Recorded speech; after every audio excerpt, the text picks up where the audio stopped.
right? What would you say is the biggest misconception that people that get into bodybuilding right now in the social media era have? The biggest misconception. I thought, what, in bodybuilding as a whole, or do you mean like the industry, or do you mean people within bodybuilding? Let's treat it as a whole right now, and we'll get more specific. Yeah, I think the biggest misconception is that I think a lot of people get taken so seriously in this sport, right? It's quite a serious sport, and this is something that I ran into very early on within my social media journey, is that a lot of us are very basic, simple, boring people, very serious. But I feel like there is so many amazing individuals within this sport, different personalities, that a lot of people fail to show. And I think it's getting better as social media has developed. People are being more raw, more authentic, but I feel massively misjudged sometimes, and definitely earlier on in my content where I didn't put my true personality out there, people got the wrong judgment of me, and probably a lot of other people within the industry. But when you spend more time with different people in person through means like this on podcasts, there's some amazing people within this industry, some amazing individuals, and I think that is a huge misconception from like an outsider's point of view, that we're all just meatheads, super serious, super boring people, you know? I think it's just easier for people that are outside of this world to just assume, oh, he's just a meathead, he works out, because it's just simple characteristics. Like, they don't want to waste any mental energy to think, oh, maybe this isn't actually the whole persona. How well do you think the current social media captures the true character of a person? And do you think that podcasts are actually the future of people getting to the person behind the camera or the screen? Yeah, I think there's been some amazing individuals at the kind of pinnacle of the sport, Chris Bumstead, Sam Sulek, who have genuinely put their true, authentic self out there. And so many people gravitate towards that and support that. So I'm sure that's then encouraged more people to be more raw and honest and authentic. Yes, it's very scary to do so, right? Because you're going to probably get some backlash for different things. That's just part and parcel of this game. But I feel like a lot more people are encouraged to do that now, because some of those top figures in the sport, top athletes in the sport, have started to do so. And it's so well received, because this sport can be very individual sometimes, right? And kind of narrow-minded and very tunnel vision. So when you're sharing experiences with other people, like-minded people, a lot of people gravitate towards that. And I think things like podcasts are such a good opportunity to allow an individual to express themselves, their personality, their thoughts, their beliefs, and have those good conversations. And I listen to so many podcasts, mate, I can't even explain. I will go through 2 podcasts a day at least. When I'm driving to the gym, when I'm cooking food, there will always be a podcast on in the background. And I just rack through so many. So I think it is a really good opportunity, especially some of the more relaxed ones as well, right? There's obviously some real educational podcasts, which are great, huge on them. But some of the ones that, like the Bro Chat, like your Fuads, like, they're so good because people just get on there, have a laugh, and you see a lot more behind the physique, right? With a lot of people. What would be the top 3 of the podcast outside of bodybuilding? Oh, outside of bodybuilding? Outside, yeah. I'll be honest, I'm a bit of a nightmare. I will just be in that bodybuilding bubble like 95% of the time. I don't mind some of Joe Rogan's podcasts, or some of, for example, the Diary of the CEO. There's okay, but it's more so like I'm picking an individual that I like and listening to the podcast with them, rather than like a certain podcast I listen to all of the different guests they have on. I'm a bit more selective around what I want to watch or what I want to learn from or listen to. There's a few like YouTubers and stuff that I'll probably end up clicking on and listening to that isn't so necessarily bodybuilding based, that are a little bit more relaxed, right? Because you do want to take a step out of the bodybuilding bubble sometimes. So yeah, there's a few. Yeah. Did you ever find yourself in a position that you say that authenticity is something that is a positive side of social media, but did you ever felt like you were almost changing to be like the person you admire, you follow up? Because I think that might be the issue for many people, especially younger. Yeah, I agree. And I think a lot of the time that's very natural, just to be influenced by the people you look up to. You want to possess traits that they have and come across in a certain way, but it takes up so much energy to not be who you are. Like, to put on that front, to try and be somebody else, that takes so much more energy and brain power and a front than it does just to be yourself. So I've definitely noticed myself doing that in the past, without a doubt. I'm sure there's been influences within my content and my persona and things, but the more that I've put out content, the more I've realised it's just way easier to be me. And I've had much better feedback as a result of that as well, because you're then unique, right? And people want to follow your journey, your personality, because they know it's not forced or not faked or duplicated, you know? Yeah, I think the biggest advantage you have in this industry, in any industry, is just uniqueness, because there's so many good coaches out there. There are so many great bodybuilders, but there's only the single person that is actual you, and the perfect combination, the uniqueness comes not from being like, I think it was Chris Williamson who says, like, not really to aim to be like top 1% at like everything, but if you are like, let's say, top 10% at this, top 10% at that, and you combine all the skills, that's how the uniqueness comes, and that's how the true person was there a point you realized that as much of bodybuilder as you are, there's actually more to it, and you aren't defined just by your bodybuilding? Yeah, I think as I started to dive into YouTube a little bit more and put out longer form content, and that wasn't just educational, right? There was just a little bit more me. I got so much better feedback from that, more engagement, because people were more invested in me as a person, my journey, rather than just the physique. When if you just purely post your physique on Instagram, it's quick dopamine hits for people. It's very shallow. But when people actually get to know you a little bit more, they're way more likely to invest. And I say this to coaches as well, and like clients, and even people who are sponsored by different companies. Like, people are more likely to invest in you if they know more about you, they can resonate with you, and you're not just a physique, right? And I see that in my own kind of, not personality traits, but in my actions as a social media user. I'm more likely to buy from somebody or invest into somebody that I know more about, I really like, not just because they've got a good physique. Like, so many people have got a good physique now, that isn't enough really to gain clients, gain a following and things like that, you know? Does it ever get into your head, like posting physique updates, looking at it, and obviously like you feel I look good, but then like, do you actually? And like learning to how to deal with the feedback, especially in prep, because I imagine this is the hardest part, because you cannot truly stay objective no matter what the coach says, what your friends are, like it's still a heavy burden.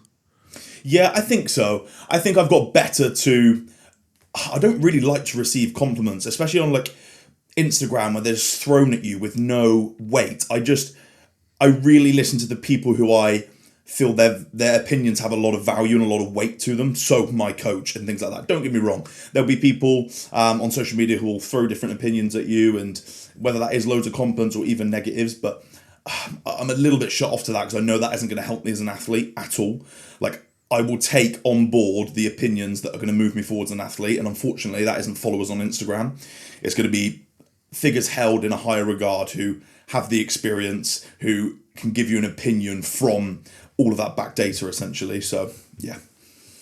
I think sometimes people, even close friends, have good intentions, like complimenting you. You look good. Yeah, but it doesn't feel right. Like, yeah, you can be like, thank you, but deep down, you know, like this isn't doing anything. And if you're, let's say, your coach who doesn't give you compliments, like one day is, mate, that is like very good look. It just feels different, doesn't it? You get such a dopamine hit off that. Yet you don't get a dopamine hit off 10 people saying you're going to get your pro card this year when they have no understanding of the levels. And especially, I found this quite a lot in my previous prep. Everyone said, you're going to get the pro card, you're going to get the pro card. And that was from a lot of people in my area, in the southwest of England. And we're not exposed in person to pro level physiques very often. We're not surrounded by them. It's not an ultra flex up north where you are in a gym full of pros. So people don't truly understand the caliber of athlete I was going against, or that I would be up against, even in the amateur ranks. And I just knew those opinions don't mean much because they don't understand. Yet I knew very well going into that prep who I was going to be up against, you know? Yeah, I remember when I was still working with AJ, and we did his check-ins. He was like, "Yeah, this was pretty." Like he was like, "What did he say? We are looking back of what was a pretty good week, like for the most part." And for this, I was always waiting, like, please do not say for the most part. Please, can we just have pretty good week? And he was then like, for the most part, and that was just it. But then, if the look was actually good, and he said that he's very happy with it. That was like this highlight of the day, like screenshot the message, like look at it. So that on your story for sure. And I think that is a skill as a coach that's very hard to have sometimes, is being very reserved with the compliments that you give out. Because in a word, I'm a people pleaser down to heart. I want to please everybody, right? And it can be very easy just to comment on check-in photos every single week. You look great. But it doesn't mean anything. When you're saying it every single week, it doesn't hold as much weight. As you've said, that feeling when you get a compliment from your coach and you haven't had a proper one in about a month or two, you know he means it.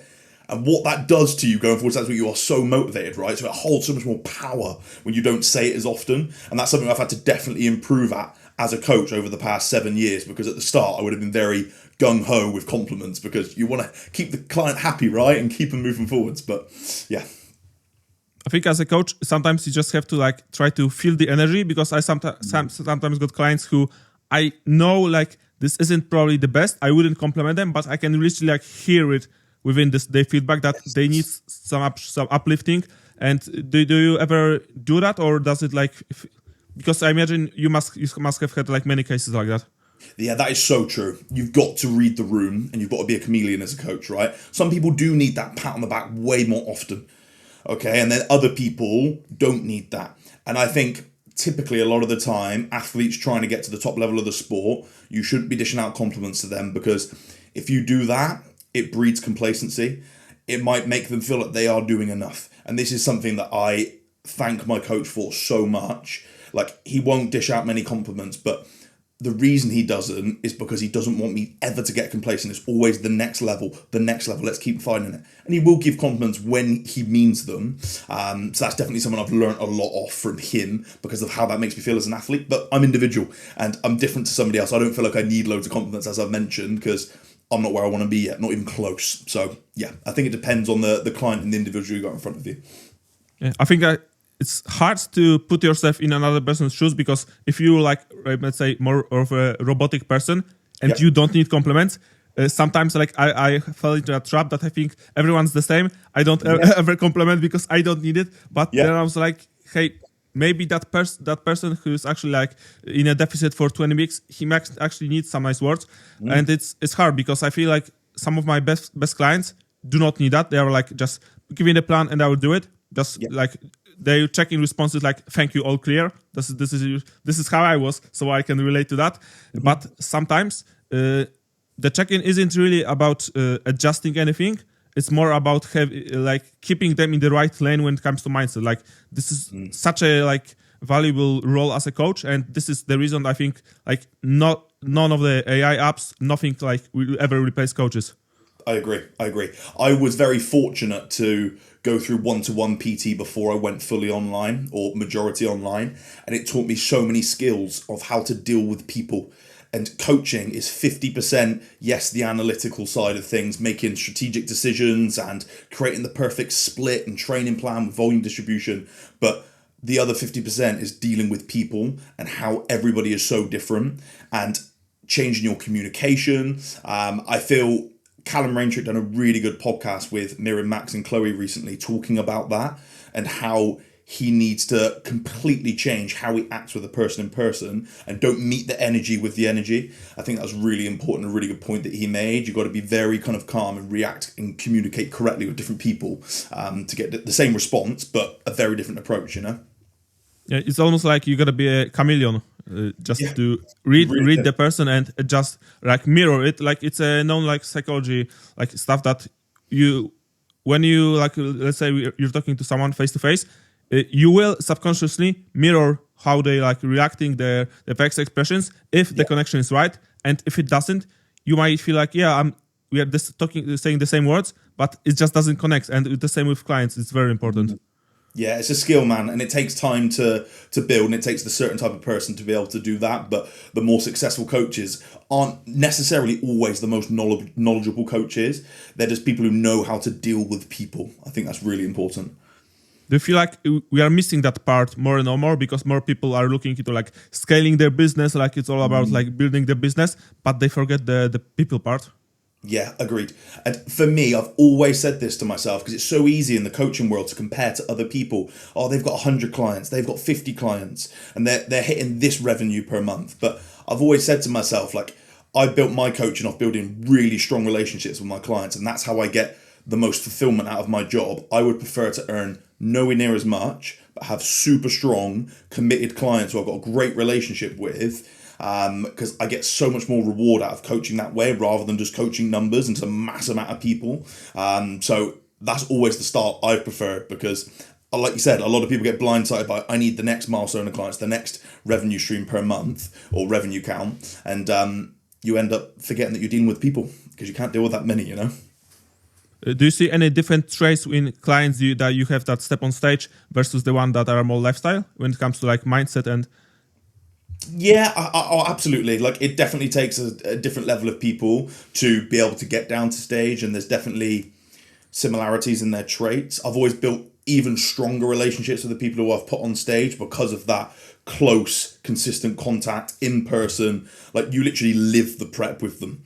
Like, you've put yourself in their shoes, you've been there yourself, right? And you're literally with them every single step of the way through every issue they have to overcome, every hurdle. You celebrate their wins with them, the difficulties. So, like, I get so invested with clients like that, and that's where that kind of person and social side comes to it, which I really, really enjoy. But yeah, I think it's definitely a different type of mindset. You'll have people making excuses about the silliest of things with a lifestyle client sometimes, and that wouldn't even cross the brain of somebody on prep, right? This is a non-negotiable. So, but I've also had people as well, mate, it's leveled somebody up going into a prep. I thought, all going in, I don't know if you're going to have the bottle for this or the minerals for this from what you've shown me previously. And it's just pushed them to the next level as an athlete. It's been a real good catalyst for that, What would be the best example you can give, like when saying to like different expectations in the lifestyle client versus prep, like something that would be obvious for a prep client, but this isn't for a lifestyle, and we have to know that it isn't obvious, and for us it is, but for some people it might not. Yeah, I think routine and standards is huge. I think routine is the foundation of everything, and the guys that have been on prep are absolutely bulletproof and unmoved within their routine, and they don't allow other areas to kind of leak in too much and kind of break that routine. Yes, they can still have busy jobs. I've prepped people with really busy jobs and different things, but they still get those non-negotiables done for prep, and they never met with excuses. A lot of the time, the guys who are in prep, you're having to pull them back. They want to do more a lot of the time, and they're the type of athletes I prefer to work with, trying to pull somebody back than constantly having to push someone to just do the absolute minimum. So yeah, it's just not questioning anything a lot of the time. It's just they are prepared to do whatever it takes, and they have a really, really solid foundation with their routine. I think that is huge. Two separating factors a lot of the time with kind of lifestyle and prep clients. I couldn't agree more. I think the routine is like so fundamental to what we do. I think we sometimes can become almost prisoners of the routine. Like, I don't know about you, like I love the routine so much. No matter what anyone says, like, oh, you wake up at this time, we go to sleep at this time. Yeah, but I feel absolutely fantastic. And this routine, like let's say I might be a prisoner of them. If I am, I don't want to ever go out of this prison. It is such a good point, and it's something that I've actually really started to notice the further I've got into my journey as an athlete. I absolutely love my routine. I love it. It gives me so much purpose, structure, like productivity. It gives me so much. But the more I add to this routine, like especially me and Dan sat down at the end of the last prep, and I'm sure we'll get onto it, like, what can we do extra? And we were really trying to find like the 0.1% now. And we built a morning routine. We call it Mamba mentality from Kobe, right? And we build a morning routine, and it's so extensive. It's so extensive. It could easily take me up like hour and a half to 2 hours by the time I've done ab work, vacuum work, posing practice, foam rolling, steps, cardio, everything. And the more that I do within a routine, the more guilty I feel coming out of it, and the harder it is to come out of it because you feel like you're missing more. So like early on, like 2-3 years ago, if my morning routine was just get some steps in and a bit of cardio, if you missed that, I'd be like, oh, okay, I can chuck that on that day, or it isn't the end of the world. But now that I've got so much within that morning routine, the guilt or the pressure, if like I can't not do that routine, and I do almost feel like a bit of a prisoner to it, but that's not a negative because it gives me so much, and I know what it's doing in regards to moving the needle as an athlete as well. So yeah, catch 22. What would be the top, like most important things in your morning routine right now? For me as an athlete, I think one of the biggest things that I wouldn't have thought made the biggest difference was foam rolling daily. Not something that I would have done previously, but I very often came into slight knee niggles within an off season, during like heavy leg training, progressive leg training, and since post show, I have foam rolled without fail every single morning on my quads. And I am yet to have a single niggle or pain in my knee. And I don't know if it's just, once again, it might just be placebo, but if it's placebo, it works. Like, pumps have been better. Like, there's no scar tissue built up in my quads. I'm connecting with them better. I'm seeing new detail within my quads, even though I'm gaining weight on the scales. And that is such a small part of the morning routine, just 5 minutes going over both quads.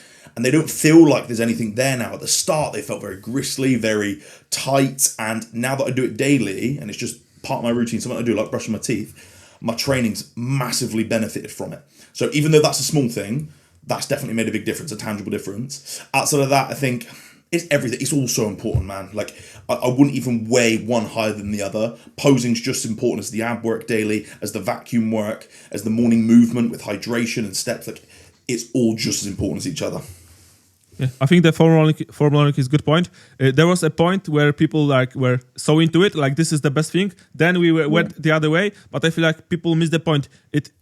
It isn't about like some magic to it. It's not like it's gonna fix everything, but like you say, it makes your sessions better. And let's say like leg stiffness would build up like 10% like each day, and let's say foam rolling can only remove this 10%. So if you're doing it daily, you are like staying on top. And if you were to like skip it for 2 months, yeah, the foam rolling may not work then. But if you are doing it daily, it just keeps like it's like when it's snowing and you take the shovel and do like only like 2 centimeters of snow. And if you left it for good, it would be like half a meter. Then you wouldn't be able to do it with a shovel. You would have to have like some special equipment. So that could be the case in foam rolling.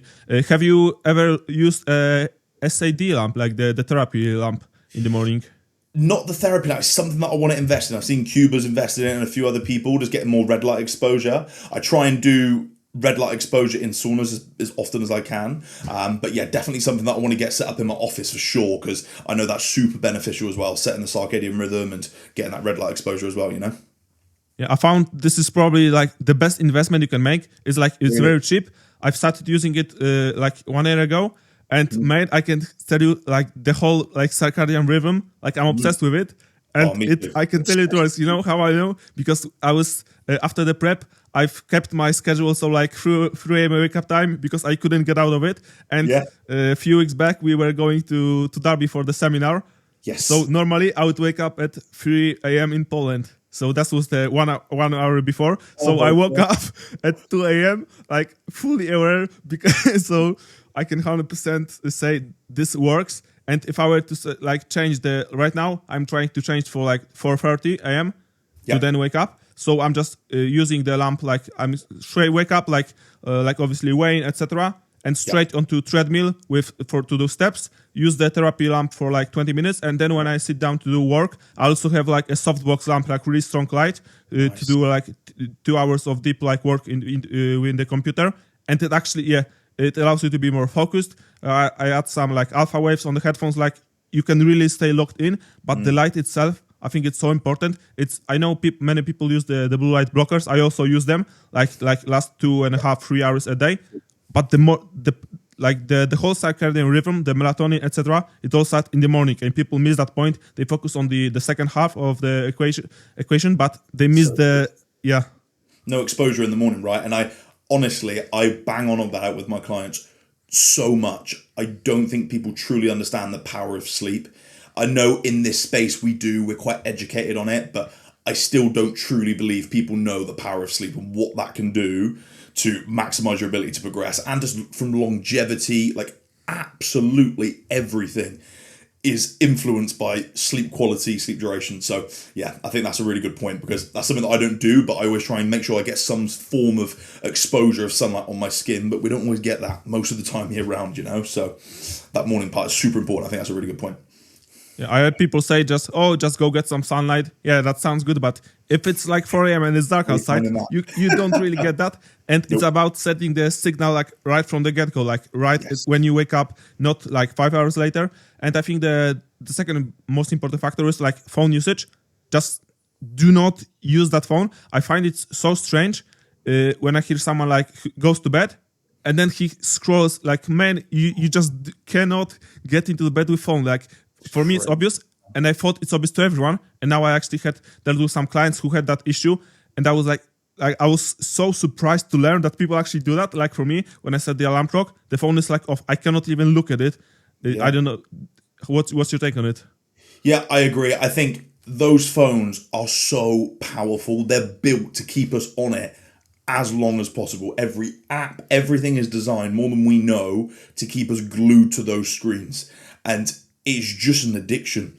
And one that I'll admit, I'll absolutely get addicted to that phone, right? And you say, oh, it's work, I'm going on Instagram, things like that. I will be on the same page as you. I will not bring it to bed and scroll in bed. That's an absolute no-go. That room is to sleep and to sleep only.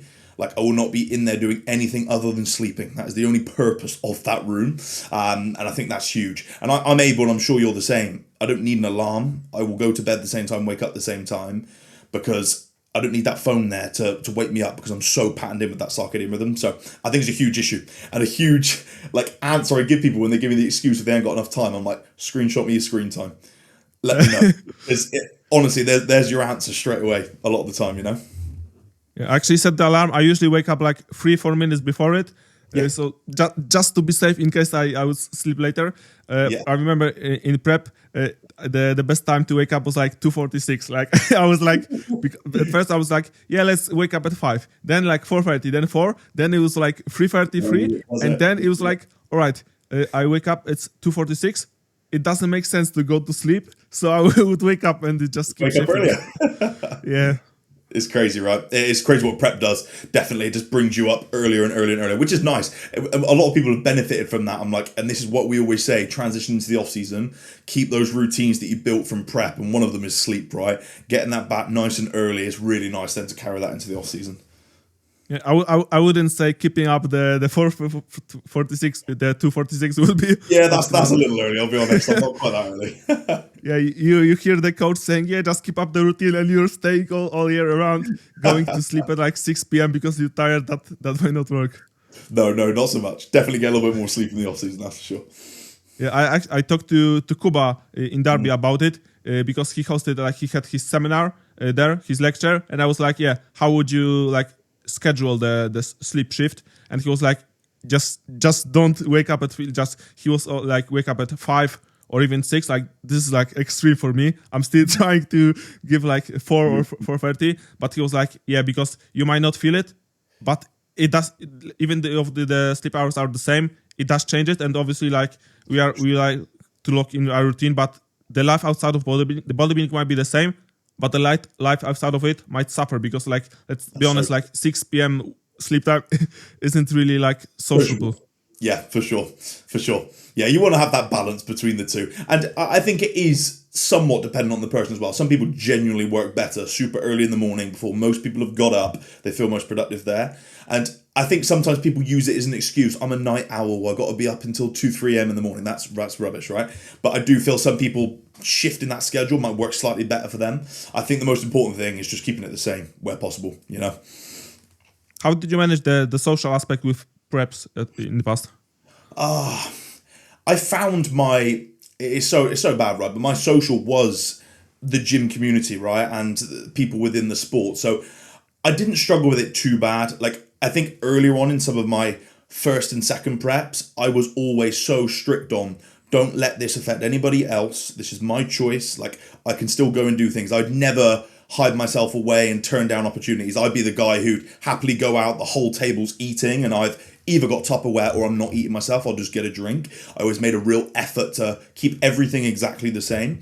But kind of as I've progressed in life, your kind of circle gets smaller, and I ended up socializing with people who are in the sport anyway, who completely understand, and still made an effort, like with my partner, to go and do as many things as we could that just doesn't revolve around food. It's very simple. It's like, people think prep just completely shackles you. Yes, you need to tick your boxes, get your routine in, but the only thing you can't do is really eat or eat out. There's so many other things you can still do, you know? Yeah, I find personally, like, I was so much more productive in prep. Like, the food focus, I don't know, like, are you a food person? Would you consider yourself a food person? I am a foodie beyond belief, mate. Genuinely, foodie beyond belief. I absolutely love food so much, yeah. Because like looking at your stories, like you're putting something about gut health and like what single ingredient food. Are there anything like extra special like flavors you like, or are you trying to keep it like all clean and healthy? I listened to a podcast of Logan Franklin. This is what I was on that down. I'm always trying to find that next like 1%. And Logan Franklin's condition at the Arnold's when he came second to Mike, I've never seen anything like that. I genuinely think like he has a quality to the physique that I couldn't explain. And he talked about in a podcast, he won't even use seasonings, condiments, and nothing. Single ingredient foods only, and just eliminating any artificial sweeteners. And he really feels like that played a big role in his overall systemic inflammation that builds up. Because all of these sauces, artificial products, they do build up inflammation within the body. But then at the same, and I was really thinking about, do I go down that route? And it's something that I've worked towards, trying to literally only pick single ingredient foods where possible. But there needs to be an enjoyment factor. And like where I'm such a foodie, I love food to taste good. So I'm quite big on seasonings. I won't go and use a seasoning that's just absolutely rammed with sugar, right? I'll try and use like raw ingredients where possible. But I'm huge on flavour. Like I want the meals to look as good as possible. I want them to taste as good as possible. I want loads of different flavours, textures I'm big on as well. And I feel like you can draw so many different micronutrients from taking that approach as well. Just not so bland and basic that, I don't know, you're just eating just boring tasting food. Because one of my favourite parts of the day is each meal, I'm telling you, even in the off season, like peak off season, I still love food. I've got great appetite still. And that's really, really important to me for sure. Does it make preps easier or harder, like thinking about food?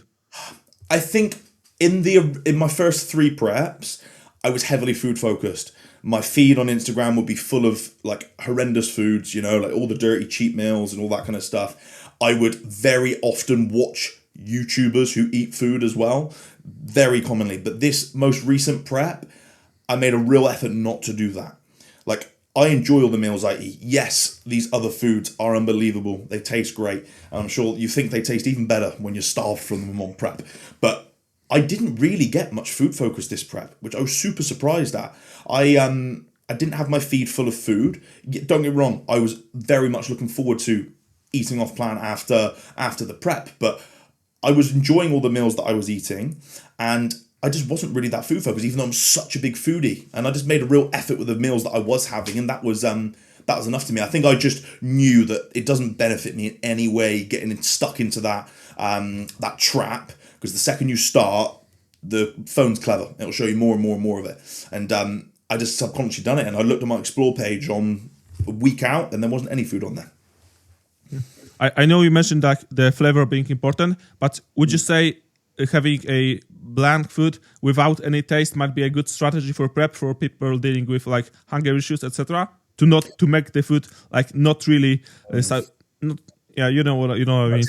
I think for some people that would absolutely work, because you don't create that huge dopamine hit around food. It is more so, this is fuel to achieve a job. This is what needs to be done. And it stops that spiral of trying to glorify meals, because you're just going down a slippery slope for a lot of people without control and without understanding of seeing that situation. It's very similar to like vegetables, right? You try and volumize meals, and before you know it, at the end of prep, you're putting 3 bags of salad, a whole pack of mushrooms on every single meal. I've been there with clients. It's going to cause GI distress and loads of issues. So I think if you know you're that type of person who's extremely food focused or will get extremely food focused, maybe simplifying the meals, not just literally keep with a hot sauce maybe and some simple seasonings of salt and pepper, it might make the process easier for you. I know for me, it would probably strip a lot of enjoyment out of the process, because I enjoy my meals so much. I like the different protein powders and making meals taste good, look good, because I think that's a huge part of the digestion process. If you're looking for, I think digestion starts with your eye, starts with your nose. So if a meal smells good and it looks good, digestion is going to be way better. So I think it depends on the person, is my answer to that. Yeah, 100%. When it comes to like digestion and like actually preparation before eating, there was in ICM newsletter, they've had some good points, like food warm up almost. So just to stir the food, like take the smell, and actually you can like feel the saliva getting like Salivation, I don't know what the word, like produced, and it actually makes sense. And when you treat eating almost like training, let's say there is a warm up to actually prepare for eating, not just be in a rush. Like use maybe small spoon, small fork, walk after meal. Like we can treat the eating process like as a normal like athlete would. That's so true. And I think so many people passively eat. They eat without thinking about it. They're watching something, which I like to do from time to time, right? But when was the last time you sat down with absolutely nothing other than your eyes and focusing on the meal? A lot of people won't be able to answer that question. And I think it's really important to be a little bit more present with what you're eating rather than shoveling it down. You're thinking about the next thing, you're on to the next, you know? Like, you wouldn't do that with your training. As you've just mentioned, you wouldn't just rush through your training without thinking about it or what you're doing. So I think that's a really good point, actually. Treat eating a little bit more like your training, and digestion will thank you for it, that's for sure.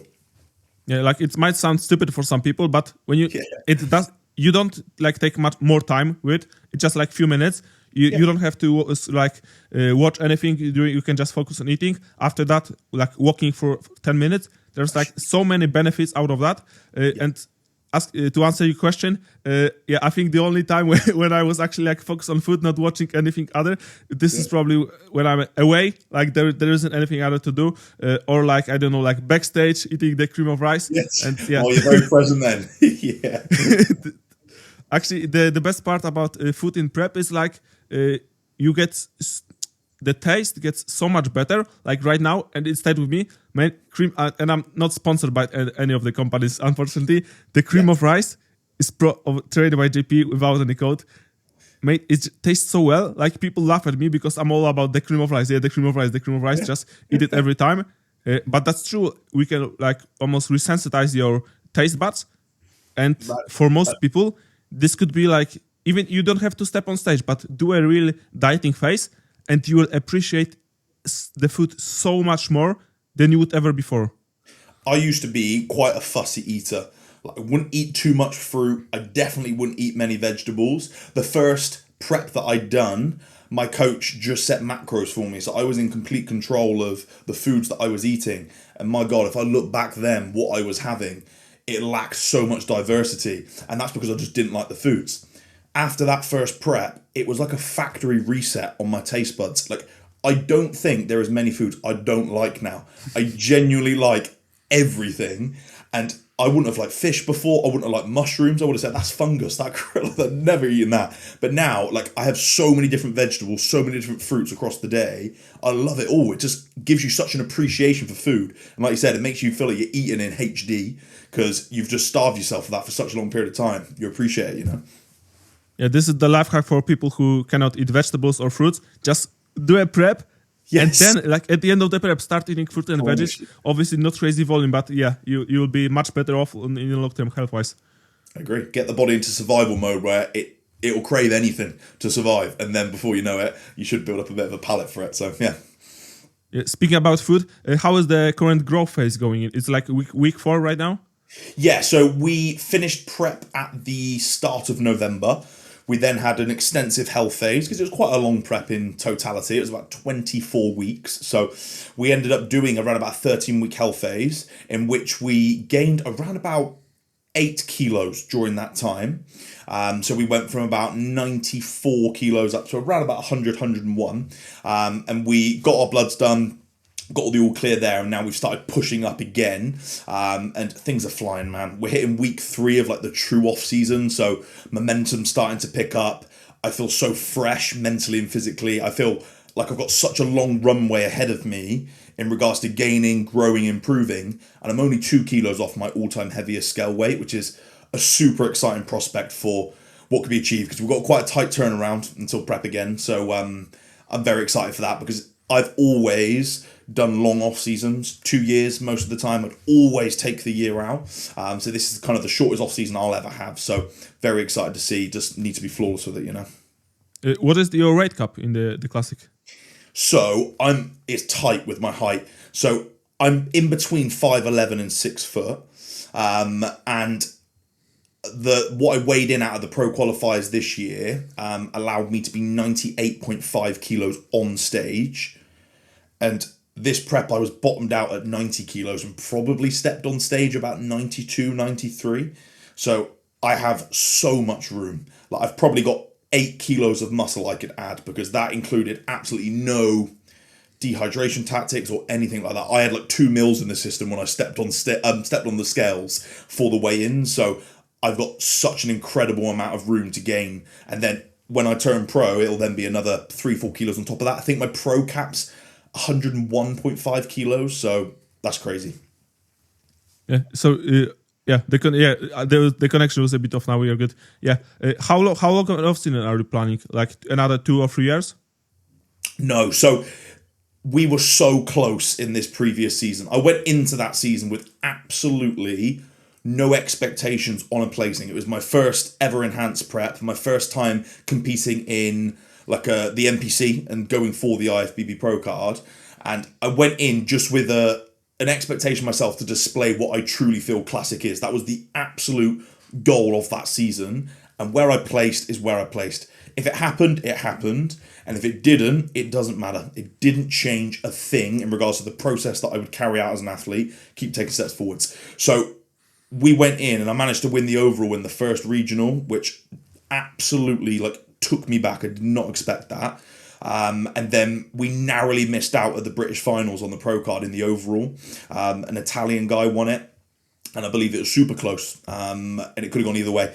And we then went out to Poland a month later, came super close again. So I don't feel I need an extensive off season in order to achieve a pro standard physique. I feel like it can be done within the space of a year. So the plan is to continue growing until around about November. There will need to be a short pullback within that time. I would have thought a brief mini cut just to resensitize and gain that sensitivity back. And then we will start prep in November. And the goal is to head out to the Arnold Classic in Ohio in America and try and gain the pro card at the Arnold Classic amateurs like Sam Sulik done, because it's all about exposure now for me. Like the goal is to try and actually build a pro standard, a competitive like pro physique within the next year. And hopefully if all goes to plan, and once again, you're never in control of who turns up, but if we were able to earn pro status on one of the biggest stages in the world, you then get an invite to the pro show the next year, which would be unbelievable. So that's the plan as of now, and that's what we're kind of working towards. Yeah, I think the Arnold will be so cool just to be on that stage in that environment. That'll be like truly so incredible. Yeah, it will. And I've always wanted to compete at the Arnold's. Like when it was in the UK initially and they first done that, I was like, I really want to compete on the Arnold stage. And the reason I want to go out to America is because inevitably when I turn pro, that's what I'm going to have to do. Like the pro circuit out in America where all the big shows are, I want to go get some experience. I want to experience the longer travel, international travel on prep. I think that will give me really good experience as an athlete. And once again, from an exposure point of view, I want to be on the most competitive stage possible in the world.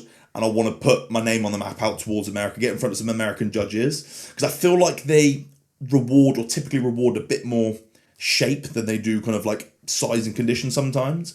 I think it differs a little bit over the space of Europe, what country you're in, what they like to kind of reward. But I'd like to get out there in front of some American judges and experience that Arnold Classic like show and event. And if all goes well, imagine making it to the pro show the year after. It would be mental, you know? Do you think Classic should have more to the criteria of shape and not like crazy conditioning muscularity? It's crazy how every division develops so much over the space of like a few years. It's crazy. If you think what Classic Physique started off as compared to what it is now, it's mental.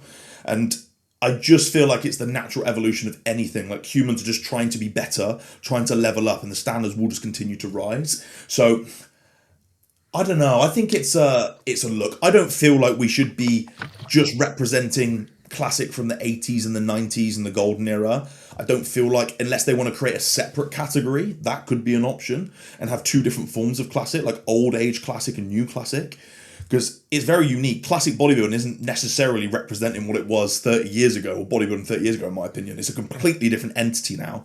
And I like it. I like where the division is.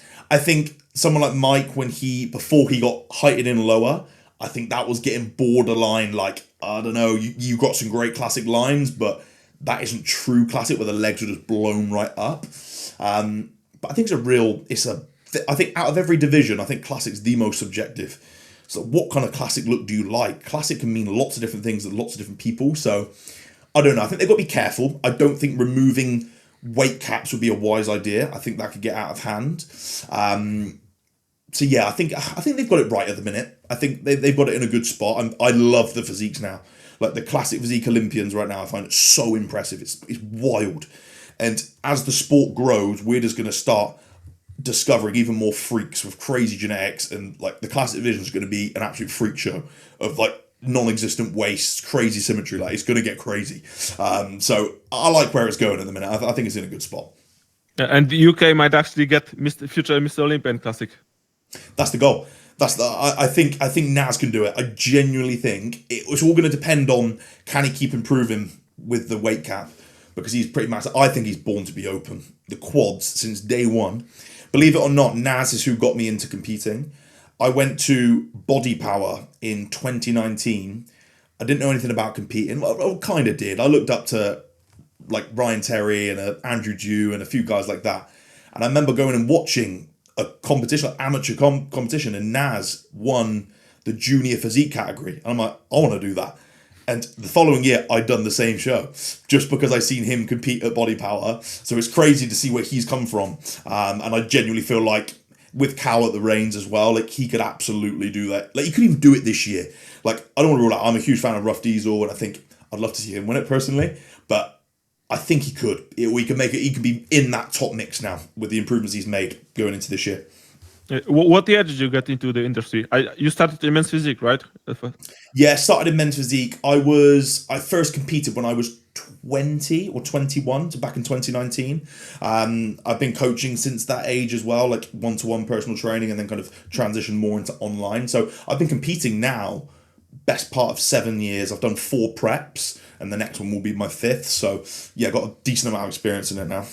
Yeah, so we actually competed first at the same year. I also did my first show at 2019, but I was younger back then. But I only did 2 preps, so the years in between I wasn't as hardworking as you. Yeah, but once again, like timelines, priority shift, right? And I always wish that, I wish I started even earlier. Wish I even started even earlier. You see crazy physiques now, at like in the teen category. I've coached teens. I'm like, how do you look like that as a teen? It's mental. It's mind blowing, and I love it. Like it's just leveling, and this because of the information out there, right? I know a lot of people say that it's oversaturated with a lot of crap info and education. I agree with that, but at the same time, there wasn't teens walking around 8 years ago like there is now, and that is massively down to the influence of the industry and how much knowledge is out there now, because teens are training so well. Like a lot of teens. There's obviously many that don't, but I think there's a lot of people with the right mind that are accessing great information, making crazy progress now because of that. So I wish I had that. Like if I look back at my training when I was 19, 20, or even that first prep, the way that we'd done anything, I was like, what the hell? Like compared to now, you know? Yeah. What do you think has changed? Is it the social media, and why does UK bodybuilding culture is growing so strong? Yeah, I think social media. I just think that the whole industry is developing, right? It will over time. And I feel like the social media, where the quality of content is going up so much, there's just more widespread information, and the cream always rises to the top, right? So the right information will find the right people. Yeah, it can be confusing, but I feel like there's certain figures in the sport who do a great job at delivering the right information, and if the right people catch on to that, that's why they're making so much crazy progress at such a young age, because they'll soon find out what the right info is, you know?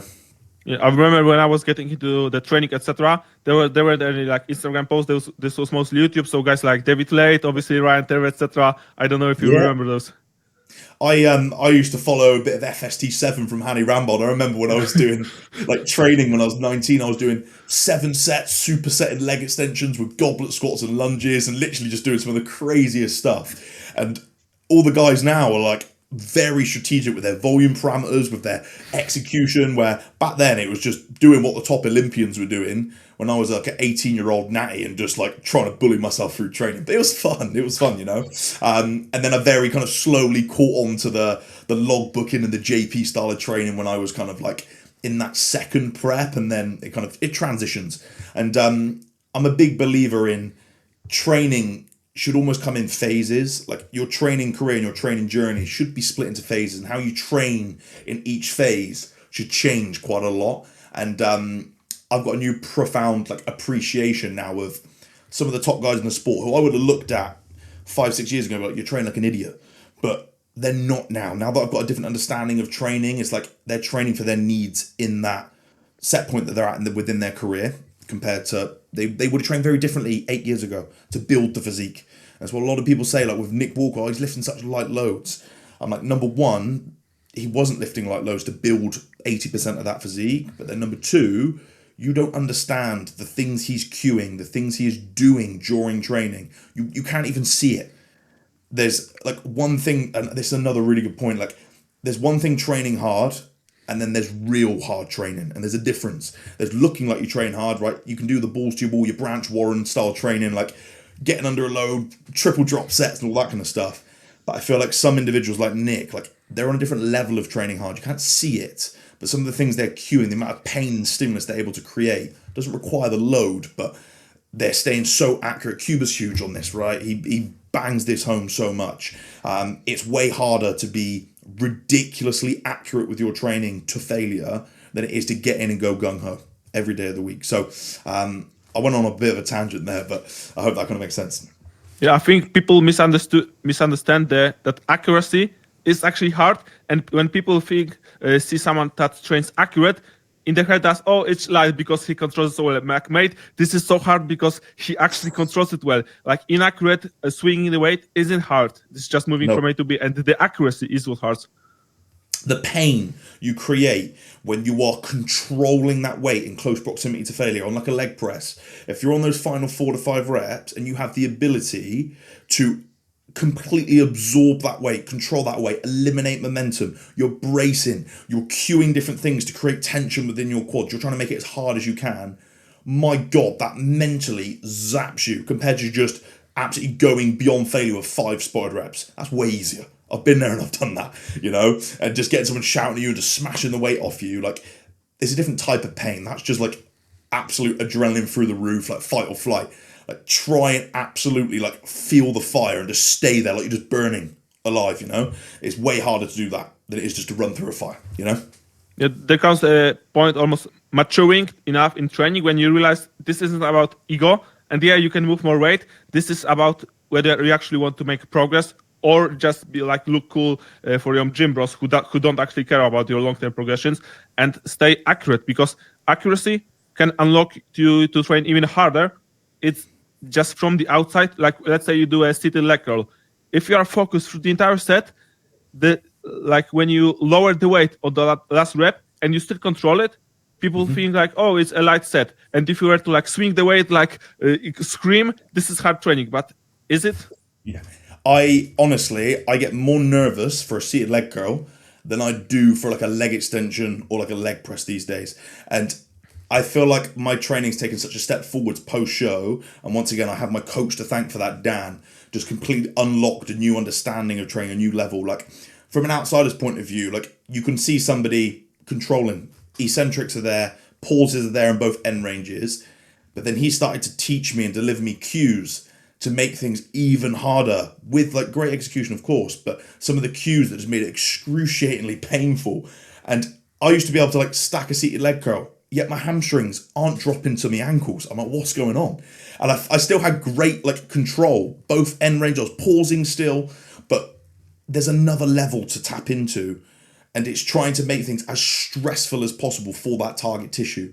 You're trying to change the levers, change the intentions of what you're trying to do. Like for the seated leg curl, for example, I just literally drive my heel to my ass with control, everything. But my coach now teaches me, like, try and bring your heel down up to the ceiling while forcefully driving the quad up. Hard contraction, and then unrelease that contraction. It was just a whole different, like, stratosphere of, like, understanding with training. And I feel like it's moved my physique forwards because, I'll be honest, I got married to the logbook. I love my logbooks. I've got every single logbook from the past 6 years up in my bedroom, stored away, and I absolutely loved it. But I definitely feel, for a certain amount of time, that rocketed my training on. I was accountable, I was tracking things, progressive overload. But then there come a point where I actually feel like it was slightly limiting progress being married to it. I still use a logbook, but I'm really loose in my approach now. I'm very focused on just trying to create as much pain as possible within that set. And if I beat numbers, I beat numbers. But I don't determine my success of a training session off whether I beat last week or not. Very different now. And I feel like that has just made me enjoy training so much more as well now, because I'm not pressured to beat a number and rush a set. I'll just go in and make it as disgustingly painful and stimulating as I can, and I'm making way more progress as of it, and I'm not injured as well.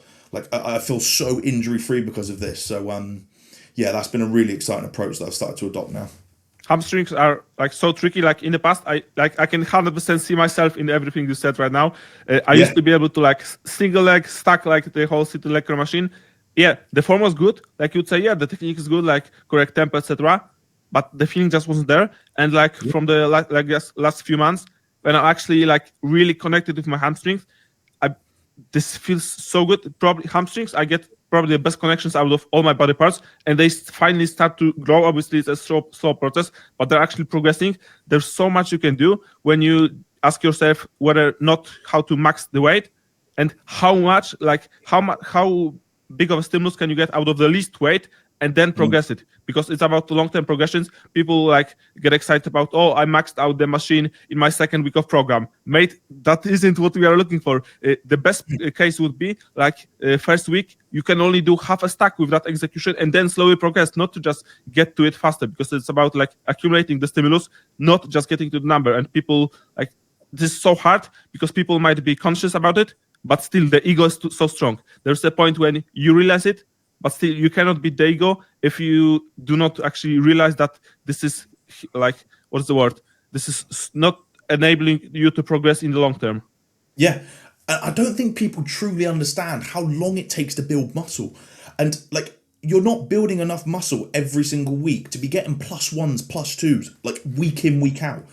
If you're doing that, something else is gaining that +1 or +2. It's either a quicker tempo, or it's momentum, inertia, leverages. Something is changing. Like I say to my clients, like when you get a +1, you should be celebrating that, because it might have been 4 weeks to get that +1 or 3 weeks. That last rep just moves a little bit quicker each week. I think people just get a little bit misunderstood with how long it takes to build muscle. Like assisted, even like assisted naturals, all the same.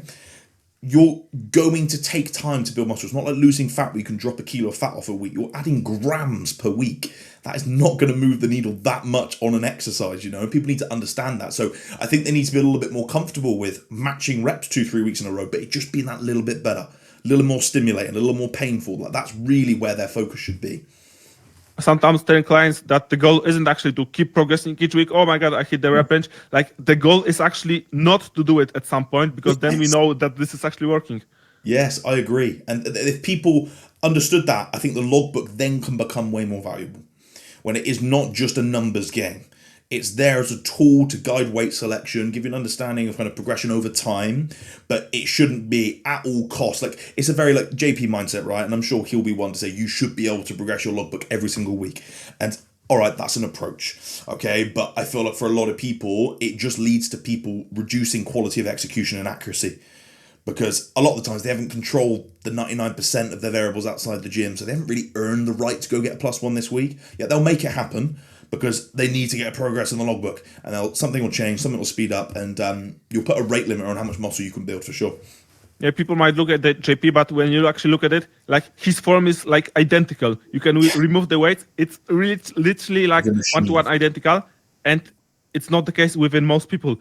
I think it's almost like there should be the case for logbook should be like when you start to actually know that you are progressing, then almost skip the middle part to not get overhead. And then once you mature enough, come back to it, because then you can actually use it as a more of a diagnostic tool. It should be feedback and not something that demands progression. Like it should be a byproduct almost.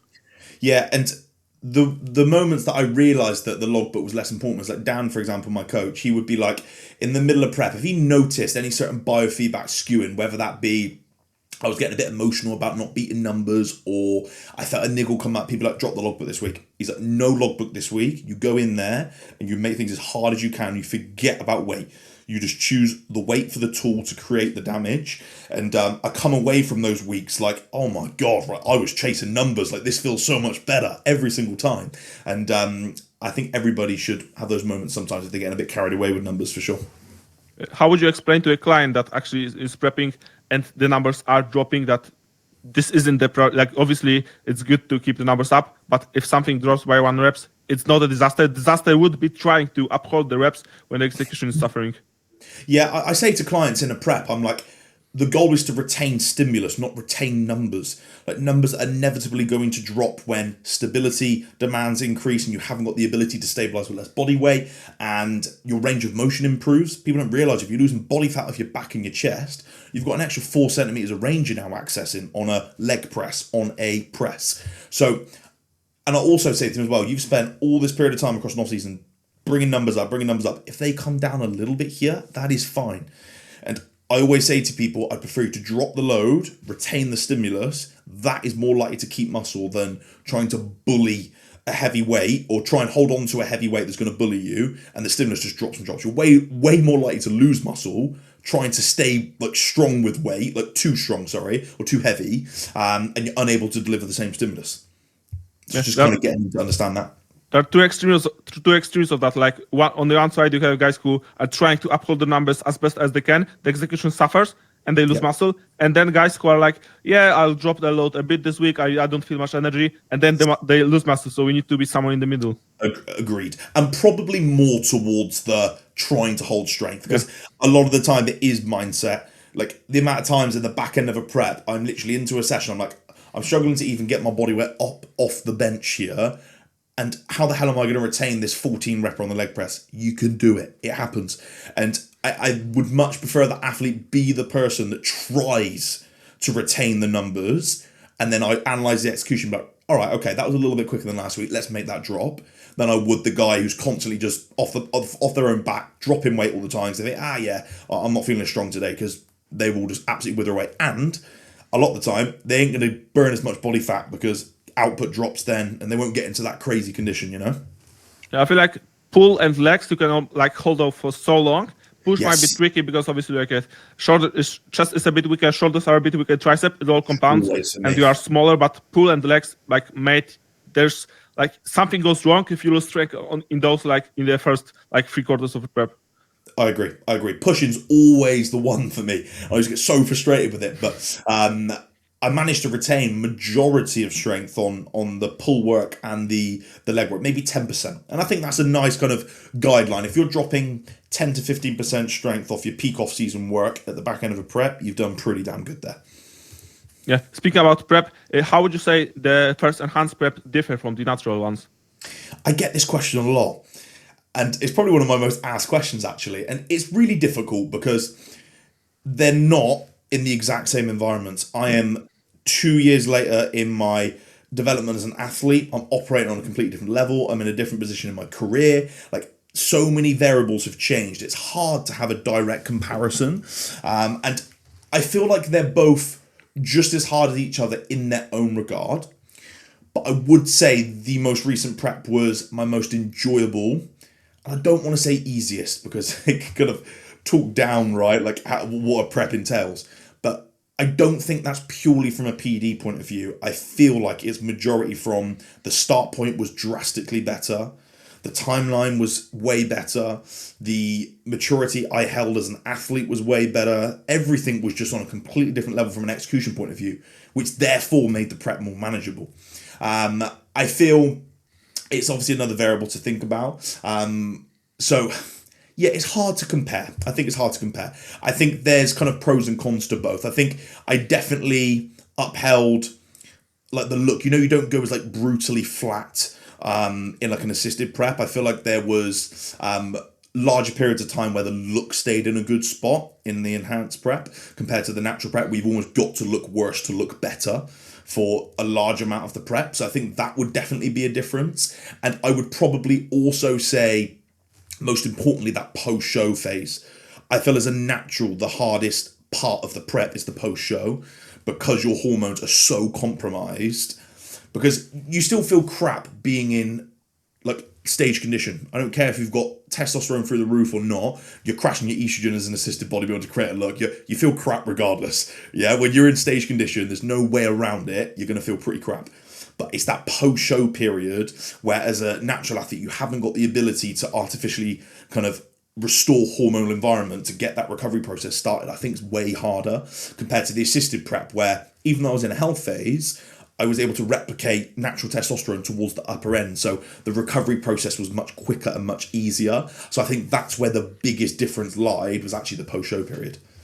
Yeah, that's really interesting to hear because some people like it's easy to point. Yeah, now it's a PD prep, but when you say like you are obviously like more, you got more experience, you are in different life position, you're older, you're much more mature. So this is has much more impact than the added like extra supplements, and I people agree. don't really. Yeah, this is very interesting. Point. I haven't thought about it earlier.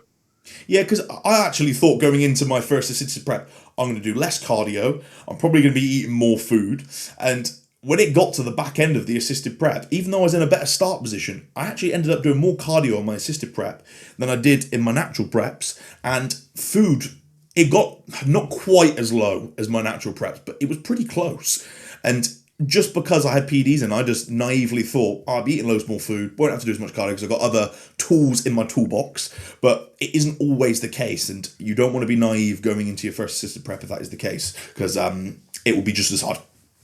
Is it almost like you improved even better on everything else, like nutrition, recovery, etc., just to nail every single aspect? Yeah, for sure. And like I always felt like I was this is what I love about this process and this journey. Like I thought going into this prep I was operating at like 99%. Like I thought I was covering all bases, nutrition, training, like routine. And this is what Dan is so good for, my coach. He finds the next level that I didn't even know was there. And I feel like going into this offseason, I'm now like, I cannot be doing anything more. I feel like my nutrition is flawless. My routine is flawless. My adherence, training, like I feel like everything's so good. But I bet you in a year's time, when I eventually get into the pro ranks, I'll be opened up into another level, another caliber. And it's obviously important to act like the person you want to become, operate on the level you want to get to before you get there, right? That's how you do it. But I feel like sometimes you feel like you're at one floor from the top of the building, and then all of a sudden someone opens the door and there's another 20 floors to climb, you know? Yeah, someone opens the floor and there's the therapy lamp you can get. Yes, there we go. That's extra percent, there we are. Yeah. Then the circadian rhythm is all set.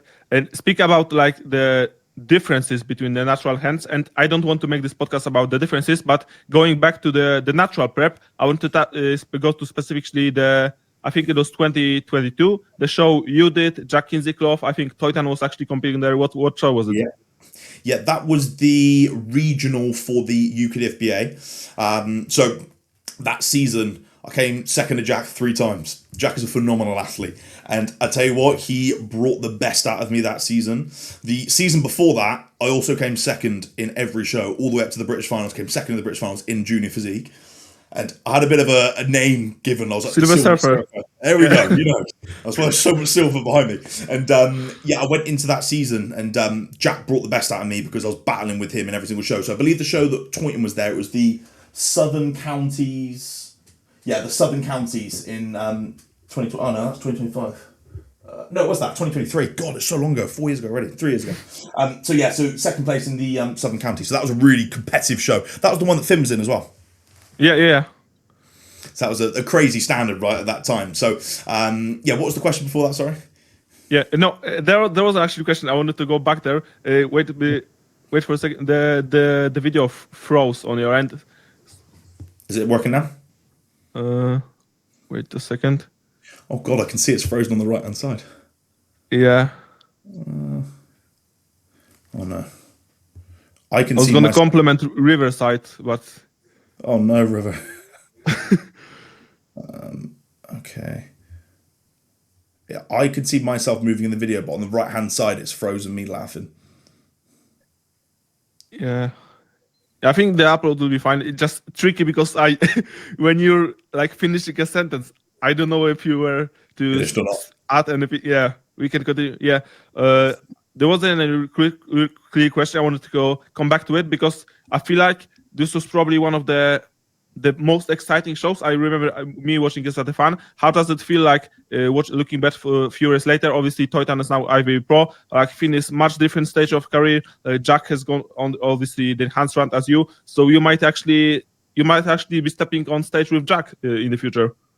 I'm sure it'd be great to step on stage with him again. I think that would be an amazing opportunity because it was a really exciting show because the standard was so high. I remember being backstage at that Southern County show and there was like 20 classic guys and I was looking around like, oh my God, like there's some great natural athletes here. And like I'm not overly extroverted, but the second I get out on stage, I almost have like a persona that I put on, a bit of not like an act, but like it's just like it's like game time, right? And like it was so fun up there, especially it was the first season going into Classic. I felt like the shackles had been let off. I'm not just stuck to 4/4 turns. Like I was able to throw different shots, different shapes. It was so cool. It was a really good show, and I love looking back at that. I look back at it and think, oh my god, like I feel like I've developed so much as an athlete since then. But that was a really really cool season. I did really enjoy that for sure. Yeah.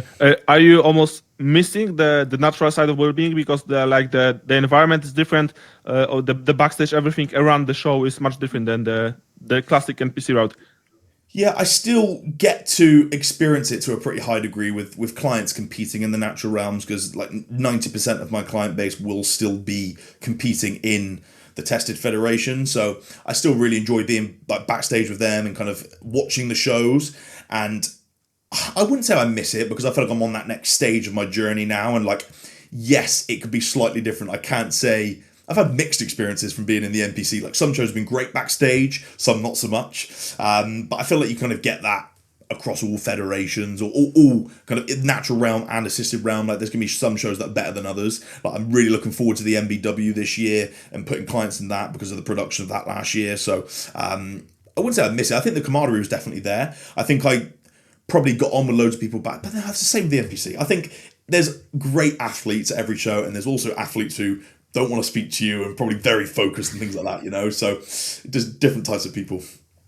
Yeah, I've got 4 clients in that show at the minute, so I'm super excited. I think the standard of that show, because of the quality of it last year with the live stream, the production, everybody's going to want to do that show. So the standard's going to be through the roof, right? Yeah, I think this will be my first season as a coach, like putting clients on stage. So Amazing. I got one client who actually made his debut on the NBW stage. We talked about it for a long time, and I'm like, man, Oh, if this is your one in a lifetime chance to experience something much greater than any of the show that are around here.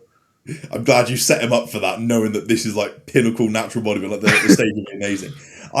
One of the shows I was most impressed with, and I've been to the Arnolds and watched it in person, and I was took back by it. But one of the shows I was took back by most, I had a client in the DFAC World Championships. He was in the amateur show. He got to the Worlds, but I stayed on and watched the pro show after, and I've been so blown away by the standard of that natural bodybuilding pro lineup. It had Daniel in there, it had Keefe, it had some other top level pros, and the quality, the cleanness of the physique, like you don't quite get that on the assisted level as much. And I still remember that show, and I'll never forget that show, just how impressed I was at the standard of that. And that was a really good venue in Germany, and a very very well run show as well. Yeah, I think AJ just put the standard so much higher with the NBW, the venue, the live stream. Like it's so professional. Like obviously, like knowing AJ, I knew this was gonna be good, but Yes. this was like next level. And knowing him, this year it will be even much better. So it's like we have to wait 8 months, but it will be crazy. It's so amazing for an athlete to prep for a show, and they've got the ability to have all that content, and like it's such a better experience for them at the end. Like you got to think you're prepping 6 months for 10 minutes on stage, or that short moment. And I've been there. You've gone to a show, like all your family travel ages to come to that show. The production's poor. They get really funny about people filming in the crowd, all these types of things, and it just takes a little bit of an edge off of that experience. But my God, like they're a business end of the day. I don't get why other federations don't put more effort in and listen to the fans and things like that, because the people who are entering these shows are the ones that are funding it, right? So make it as good as possible, and it'll only return the favor. It's crazy. How did you rate the Polish venue, the one you competed in? I thought it was so well run, but way better run than the British finals that I'd done. Got to be careful what I say here. And We'll cut it out. yeah, Not really, probably.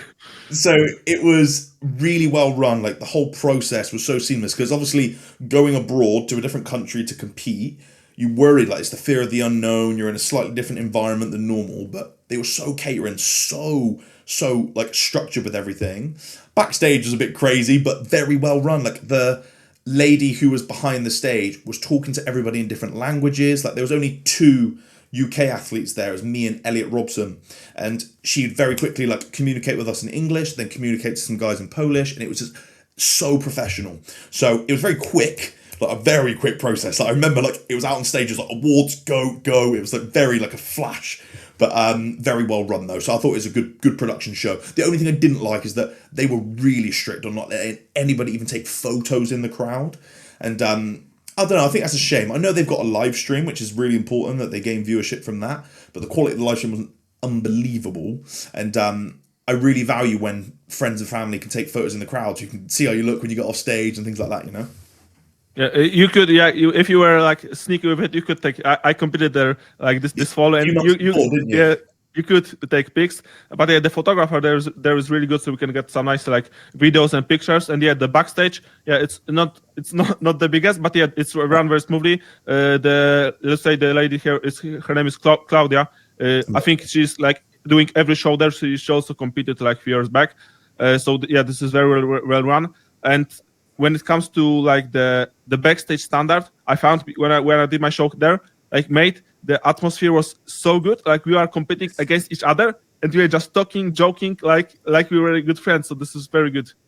Yeah, I found that similar. I did find like where we were the only English athletes there. I was looking at them; they feel like giants. You never see yourself, and you're backstage. I'm looking at all these like these other athletes. I'm like, what on earth? They're like absolute freaks, but everybody's super nice. So yeah, it was really good. When I did the show in France, nobody could ever like speak clear English. Really? This was funny because they were like reading the athlete's name from the list. Yeah. They're reading the name. This is like completely different words. I'm like, I know this is me because he points at my number, and I'm like, could you repeat that, please? And he says like two like words he just created. This, and even the judges couldn't like specify. He was like, they did some, obviously, like when it comes to posing, like you don't need, you just have to hear the any word, and you know like you had to turn. It's clear. But when it comes to like reading the athlete's name beforehand, like I didn't know if I were to do is it my routine now or not? Is it someone different? Like this is international show, and no one can understand anything. Like the whole, I think there's probably like a single person in France who understands English. Which is creates so much stress as an athlete. It's that fear of the unknown. So you really appreciate when a federation puts the effort in to make all the athletes feel understanding of what's about to happen. Because like you said, like it's very different from show to show. Like, yes, there is some mandatories and things, but the order they do things in is very sporadic. It's very different from show to show, you know?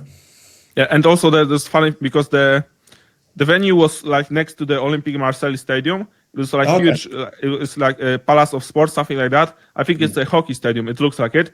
And the backstage was huge, but it was under the like same roof as the main stage. So I was actually with Josh doing some like tanning corrections on him, and then the lights go out.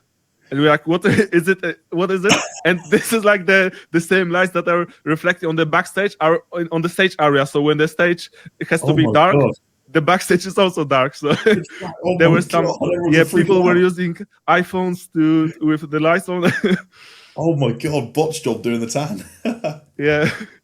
And actually there was a huge backstage, but all the athletes like with their girlfriends and partners, etc., were sitting in the corridor before the backstage because the backstage was so cold, mate. It was like you can just like, let's say you get pumped, then you strip out, and like like the veins are disappearing. Like it's so hard to stay in that environment. I'm not sure what the rationale behind it. There's probably no rationale. There was also like a 1 hour delay because they couldn't put on the music. Like it was funny experiences, but not really the best from the athlete side, but it was cool because if the show runs smoothly, you would have no memories, and then you can just be like, oh, remember the show, how it's run. That's so true. That's so true. And I think like you've just got to be prepared for any outcome as an athlete, and like you'll get those clients who stress about everything. Just prepare for anything. Like it's going to be a bit crazy. It's going to be a bit sporadic. Just try and stay as zen as possible, you know? The biggest lesson I learned was to have the extra meal, because you can you are almost certain that there will be a delay, and you have to be prepared for that.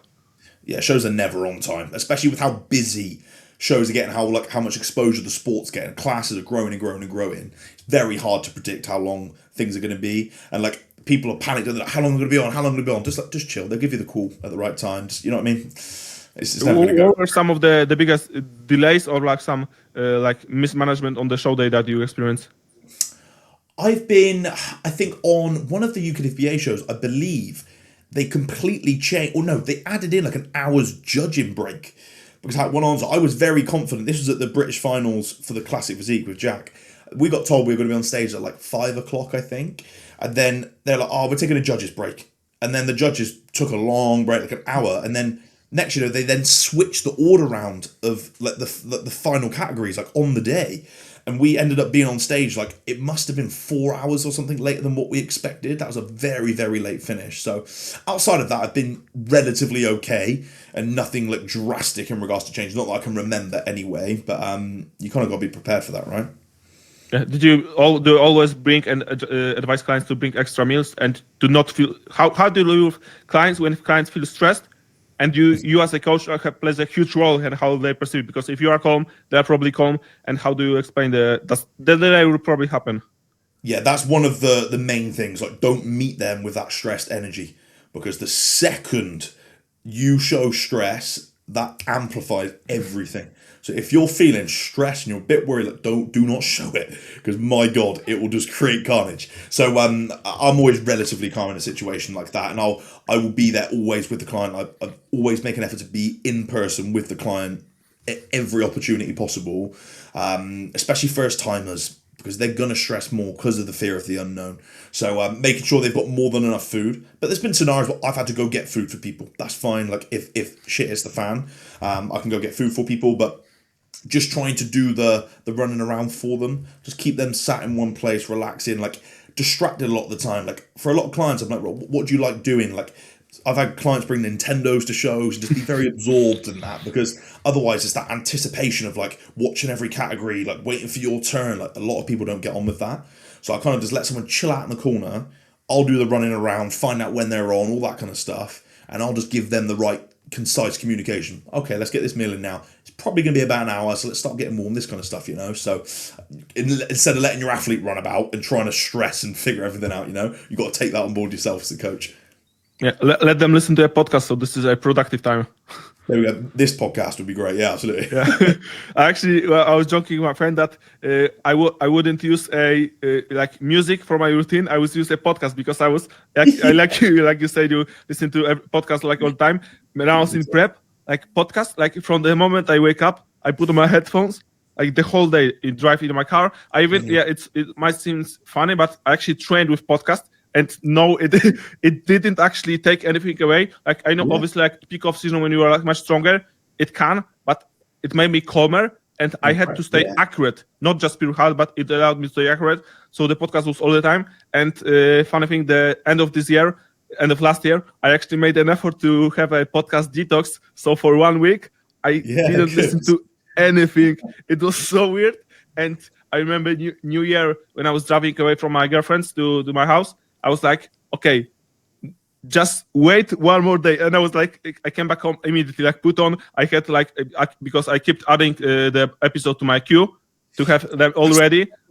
I was stressed. There's so many. I'm like, I can't keep up. A 2-hour podcast, 3-hour podcast. I'm like, shit. You can't keep up.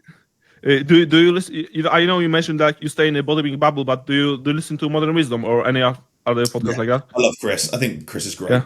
So good, because he like, I feel he's so articulate himself, and I think you can take a lot away from him, especially if you're a podcaster yourself, and like how he constructs a podcast and how he navigates through a podcast. He asks good questions. Like I really, really like Chris a lot.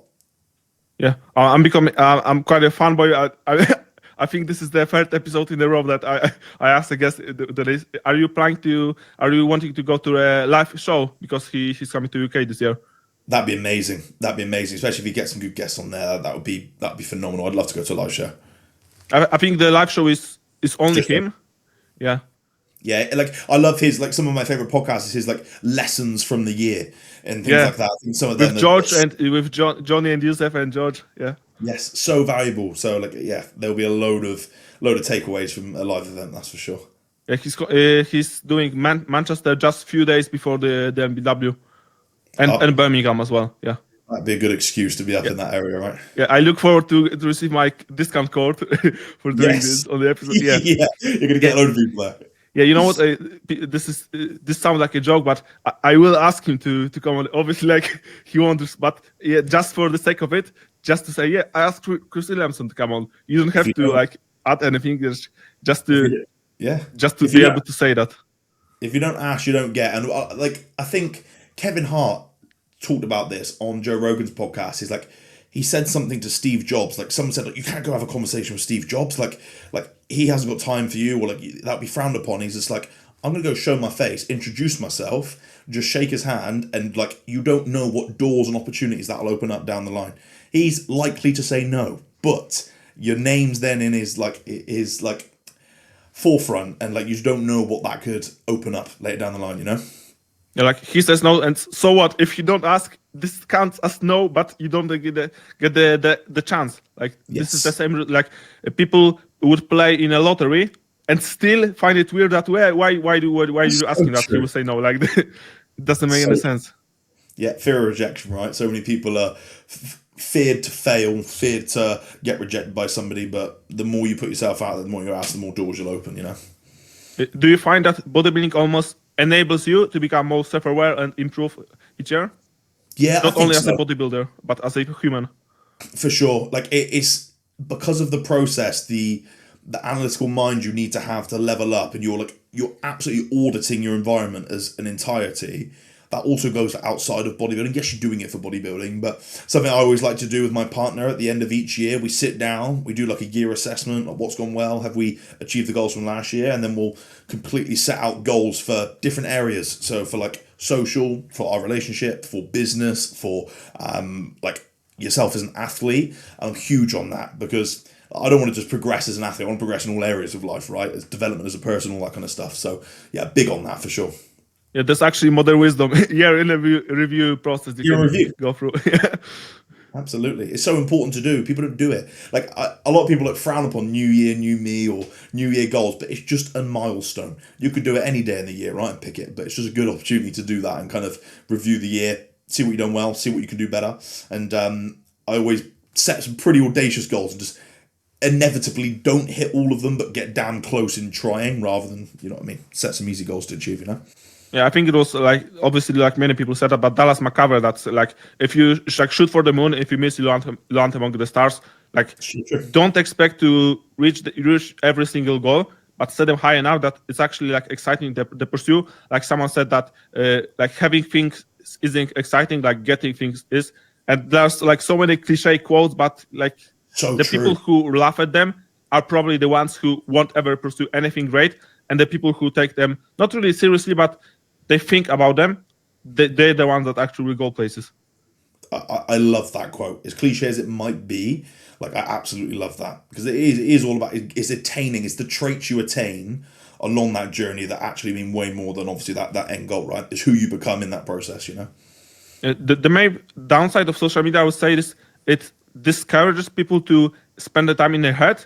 It's almost like you are looking for a way out, and having the ability to actually think and spend some time with your thoughts, this actually allows you for some reflection and changing as a human, because I think by default we shouldn't be scared to just stay with our own thoughts and expand on them, and not just look for instant gratification, like not trying to distract ourselves so much, because it might not be about phone usage, it might be about that it takes away from the time that you would normally spend, like let's say you are in a queue in the shop. Like what would most people do? They look in their phone. But like, come on, this is like the 5 minutes. This is a gift from the day that you have to yourself, that you can like think about what you did. Like maybe you need to have some serious talk with your partner. This is the time that can actually help it. That it helps you buffer it, and then be a better human, kinder human, and not be like so overstressed about like some minutiae. I agree. I really like being in my own company. Like I quite like to prep for that because it gives you so much time on your own, in your own thoughts, and it's an opportunity to be progressive, audit things for sure. So the world is built to stop you from doing that more so, right? Because of all of the easy distractions and things like that. And it's what we're almost ingrained and brought up to do a lot of the time. So it's definitely something that not a lot of people do. I've never got into anything like meditation or anything myself, but there's different forms of that, right? And I think having that time to think and just be within your own headspace is powerful for sure. You can unlock a lot of things from that. Have you thought about meditation, actually starting the practice? My only not concern with it, because I think it'll hold absolute value. You can always find time. I think it's just kind of like the time burden. I feel like there's different forms of meditation for me. Like I think maybe spending time going for steps without necessarily listening to something's super important. I always try and make a bit of an effort to do that sometimes. And obviously we can say training's our meditation, but I don't think that true singular focus of just breathing or something I think it's gonna be powerful, because I've got a few clients. I've got one client who's huge on breathing and breath work, and some of the profound things he's outlined to me from that has been huge. So yeah, something that maybe I would consider doing breath work. I've done a Wim Hof course before, and done a little bit of that, and that was very similar. It's a form of meditation, like breathing, so but not something that I've adopted myself in my routine. Yeah, because hearing about your morning routine, this sounds like something that you could implement and that might be actually beneficial to the other part. Yeah, set yourself up for the day, right? I think it's important. I read the Daily Stoic, which was quite cool. Yeah. That was really good. Is this Ryan Holiday's book or? That's correct. Yeah. Yeah. They're all kind of about stoicisms and meditations and mediations and stuff, you know. Yeah, I find it hard because I haven't read that particular book, because in my head I know this is supposed to be like a daily read, but I would probably read all in once. Like I normally paired it with a book, you know, so read a page and then actually read a book. You know what I mean? Because you could easily go through it all.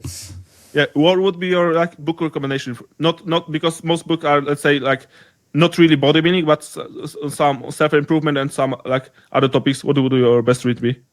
I think some a little bit basic, but Atomic Habits was huge. I think there's so many takeaways from that, because as we've mentioned, like routine is the foundation for everything, and there is so many things you can take away from that book and put into your daily life, like actual like applications. I think that would be huge. After Dan sending me lots of stuff around Kobe, I read his Mamba Mentality. That was awesome. Really, really good. David Goggins' book was really good as well around mindset, because I quite like anything. I love learning about individual athletes at the top of any endeavor, like getting insight into their brain. Like when anybody's achieved something like outlandish, like something absolutely beyond anybody's expectations, I love learning about that, because they're all slightly different. There's definitely some crossover and similarities. So I also read Ross Edgley's book. That was very good. Just anybody who's achieved great things, I'm huge on that. So yeah, Kobe's was another one. Enjoyed those. Yeah, I think Atomic Habits would be like probably the most important book that people can read. And this is a funny thing, because like there are many bestsellers that are quote unquote overrated, but this one is actually, it's so simple, it's so good, and if people actually implemented only like 10% of it in their life, there will be so massive improvement. But this thing, because it's an easy read, people are like, oh yeah, it's fine, I'll read it and cool, and do not nothing. But we are so much creatures of habits that this could be a life changing for so many people. It also sounds cliche, but that's what I think about it. Yeah, the final one that scared me almost, and this is where my like love for sleep and understanding around sleep came about, was Matthew Walker's Why We Sleep. Scared me, man. I was like, right, I'm going to sleep right now. Going right now. It's crazy. That really opened my eyes up. I listened to lots of his podcasts as well, and learned a lot around sleep because of him. And I think that should be a book that a lot of people should read, and it'll soon get them improving their sleep. That's for sure. Yeah, read Atomic Habits and then While We Sleep, and this is like a perfect duo. Like if you are debating what to get your partner on, like let's say anniversary, it's past Valentine's, but it's never too late for a good gift. Yeah, highly recommend. And the podcast he did with Joe Rogan, Huberman, I think I listened to them like 3 times. This is, you can easily add to your Spotify queue like 20 hours of Matthew Walker podcast about sleep and just go through it. This is like so much good insight. And he actually explains as well. Like, he knows he's not just a writer, he's a scientist. He's kind of entertaining in a way, because he actually made it interesting. Yeah, absolutely. He doesn't even know his level of knowledge, and something that any good communicator or educator is good at is they know up here from an education point of view. Their understanding of a topic is so high, but their delivery is down here. They meet the people where they're at, and he's very, very good with delivering very in-depth information, but putting it in a digestible way with like take-home points. Because there's a few that hit home, like, Jesus Christ, that shows how powerful sleep is in those podcasts, you know? Yeah, and there are many practical insights, like the role of the REM sleep, like how the caffeine is being metabolized. Like most of the stuff, you could probably find it like a physiology book, but you do not look at that. And this book single-handedly like like brings the attention to sleep like to so many people, and it's not like people say, yeah, I will sleep when I die. Yeah, you will probably die sooner if you don't actually try to sleep. Or like I can do like I'm fine with 5 hours. Yeah, if you like chronically sleeping 5 hours, you might not feel worse because you like you get used to it, but the downside, the cognitive functions, everything is already impaired and just keeps getting worse. You just don't. It's almost worse because you are numb to all the downfalls that the chronic loss of sleep does to you. Yeah, it shaves years off your life, and I hate that when people say, "Oh, I have caffeine before I train at 6 p.m." I don't feel like I can still get to sleep normally. I'm fine off 6 hours, and I'm just like, "Oh God, you don't realize. You don't realize."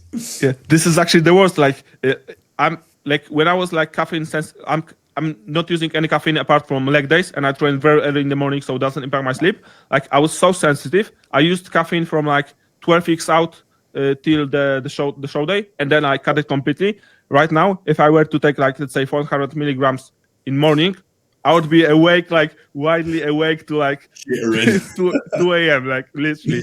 And if someone is like, yeah, I'll have a Monster Zero with like before sleep, and he still can fall asleep. Like, mate, you need so much more sleep than you are getting. This is crazy. You shouldn't be able to do that. And there are so many people that do that, and they have no idea. And once again, once I go back round to power sleep, like just improving a few of those things, they make so much more progress. Yeah, but it's boring. It's not exciting. Yes. People want to hear like what would the best sleep stack be? Like maybe some nootropics. Like tell me like what should I take, not what should I do. And they don't want to hear about therapy lamp, like blue light blockers. You just look like a crazy person in them. Funny, I used to go like to the local shop when I needed something, and it was like after like 5 p.m. I would wear glasses. And during my prep, I was actually buying some nasty zero sugar, and I was wearing glasses. So I thought I was getting the zero sugar with the gray. No. The gray, with the gray cup, but it's actually normal, and it's still in the house for like half a year because no one would drink it because it's got sugar. But I just lost the track of colors. At least you noticed when you got home though, and you didn't start necking it. Yeah, actually, about that, when I was in Derby with a girlfriend and a friend, the friend is actually. Yeah, I think he was doing a cutting phase, so yeah, all the calories mattered. Yeah. And he got like a 7-Up at 2 liters butter, 2 liters butter. He was steaming through it, and I'm like, can I try, because I haven't really drank it before. And I'm like, yeah, looking at the bottle, and I'm like, do you realize this isn't actually 0 calories? And he's like panicking because he already drank like half a liter. But if it wasn't for that check, he would just drank the whole 2-liter bottle. So like 100 grams of sugar just straight up. That would have been a lot of calories. That would have added up. Yeah. Oh my God. So we just always got to make sure to see if it's actually 0 sugar or low in calories, because there are some bullshit like that. Oh, absolutely. Yeah, hidden calories for sure. Yeah. Do you actually? I know you mentioned that you avoid sweeteners and etc. But are you a fan of like zero diet drinks on prep? Yeah, I'm partial. I will be honest. I'm addicted to Pepsi Max cream soda. Pepsi is better than cola. 100%. I would have left the podcast if you said Coke. Yeah. I die on that No way. Pepsi every day. I limit it to like 1 can a day, or I'd never get excessive with it. Like I'd absolutely utilize them, like sparkling flavored water. They've got artificial sweeteners in them, right? So I definitely use them. One thing that I did not use this prep and stay away from is the 0 calorie syrups and things like that. I feel like they can be quite gut disruptive, so I stayed away from them, and just stuck to like Pepsi Max, and the occasional Monster on a rest day would be kind of as far as my artificial sweeteners went. ESN do a flavor powder, which is so much better than those like syrups with all of the like the xanthium gum in there and the bulking ingredients and things. So they just use like stevia and natural sweeteners, which is better to use. But yeah, I try and minimize them. I don't eliminate them. I just, once again, like, yes, there might come a time in my career when I'm really need to kind of like dial in and think, right, let's give this a go. But right now brings a lot of enjoyment and keeps the whole process not completely mundane, you know?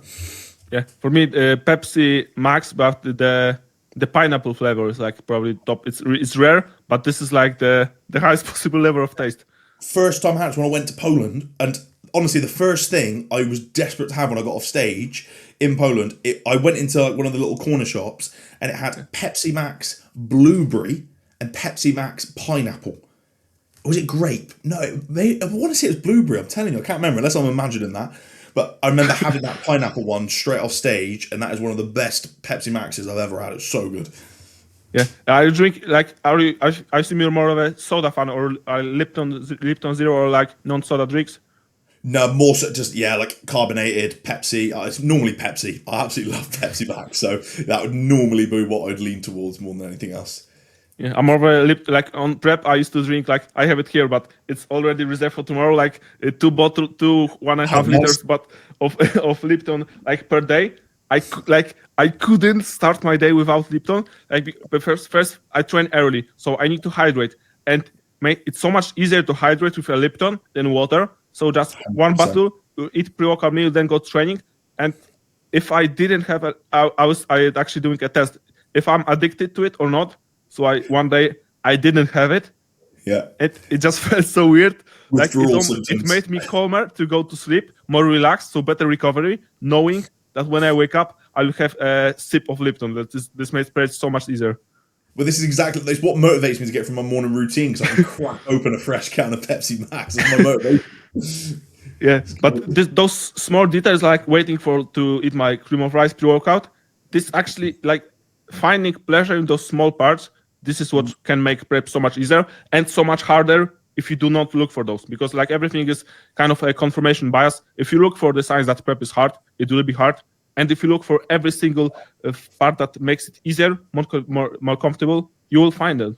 That is such an important point. Like, fake it till you make it. And I always said this because when I done my second and third prep, I was doing one-to-one PT, which inevitably took a lot more energy than what sitting behind a computer does for online coaching, right? You have to turn up for people, they're paying you for your time, and you need to show them that energy in person. And I felt on my ass, absolutely dead on my feet towards the back end of prep. Yet people ask me, like, you don't look like you're at the back end of prep. And I'm like, fake it till you make it. I walked out there, started the PT session, gave them the energy, was shouting them through sets, because that actually made it a little bit easier.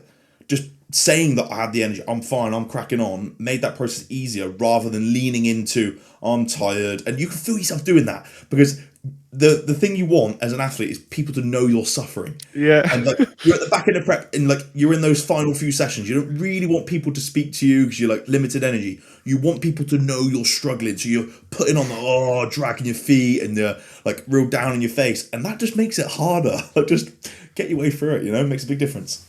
Yeah, it's hard to balance whether I want to like be seen as the hardworking guy, or do the same work, be still as hardworking, but be seen as a more positive. And I don't know who was it. Was it Josh or no? Someone said that he wants to do a prep when no one will know around him that he's actually prepping. Obviously it's hard because you can see it, but yeah, something like that. That would be pretty cool to see how far you could get without people asking the questions, right? Don't show your physique, just act as normal. And I bet you probably have a more enjoyable prep, Yeah, people will be asking, is everything okay? Are you sick? Because they just look at the face, getting sunk in, or like... Yeah, I'd see that jawline coming in more and more. Just do a little cut, it's fine. Yeah. Would you rather be, and let's say, would you rather stay in an first half of off-season or first half of prep, if you were to stay in it for the rest of your life? Just feeling-wise. First half of off-season, or do you say end of off-season? First half of off-season or first half of prep? First half, I like off-season every day. And if you were to say entirely, I'd also say off-season. Like, that's a good question, actually. No, I changed my mind. Start of prep, just because of that flick of the switch, the productivity, the excitement of a goal coming towards you. Training's actually amazing there. Whereas actually first half of the off-season, training isn't quite as good where you're recovering from post-show. So yeah, I'd probably say first part of prep. But if you were to give me just whole prep, whole off-season, I'm picking off-season every day of the week. Just because the reason I do this is for training. I love to train. And that is the only drawback I experience in prep, is just where training unfortunately becomes a box-ticking exercise towards the end. Like, I love training so much, and in an off-season, my God, it's the best part of the day. Like, I'm waking up for it, I'm thinking about it. I absolutely love it, and I feel like you don't quite get that at the start of an off season when you're recovering from prep, where you've got to kind of pull the reins back, and then also at the back end of prep as well. So yeah. What is the one training day that you look most forward to? God, it changes over time. I've always loved push, just the feeling, right? But now that my weakest body part that I need to bring up is that kind of like lower posterior and that leg day, that session is flying for me right now. So I actually look forward to that session the most each week, which is my posterior bias leg day. The big hinge in there, I've always been a big hinger. I love hip hinging. So I look forward to that the most. And believe it or not, like my strongest body part, which is probably my back, is my least favourite. Believe it or not. So yeah, pushing legs is definitely the ones I look forward to a little bit more. Yeah, I've seen you do the RDL on the belt squat. Yeah, I am such a believer in building up a strong hip hinge through an RDL or a stiff leg deadlift, and I've done that religiously for 6 to 7 years, and I put a large majority of my back density and growth down to getting strong as hell at a hip hinge. But there come a point where like I was handling 240, 250 kilos on like a pause strict RDL, like back parallel to the floor.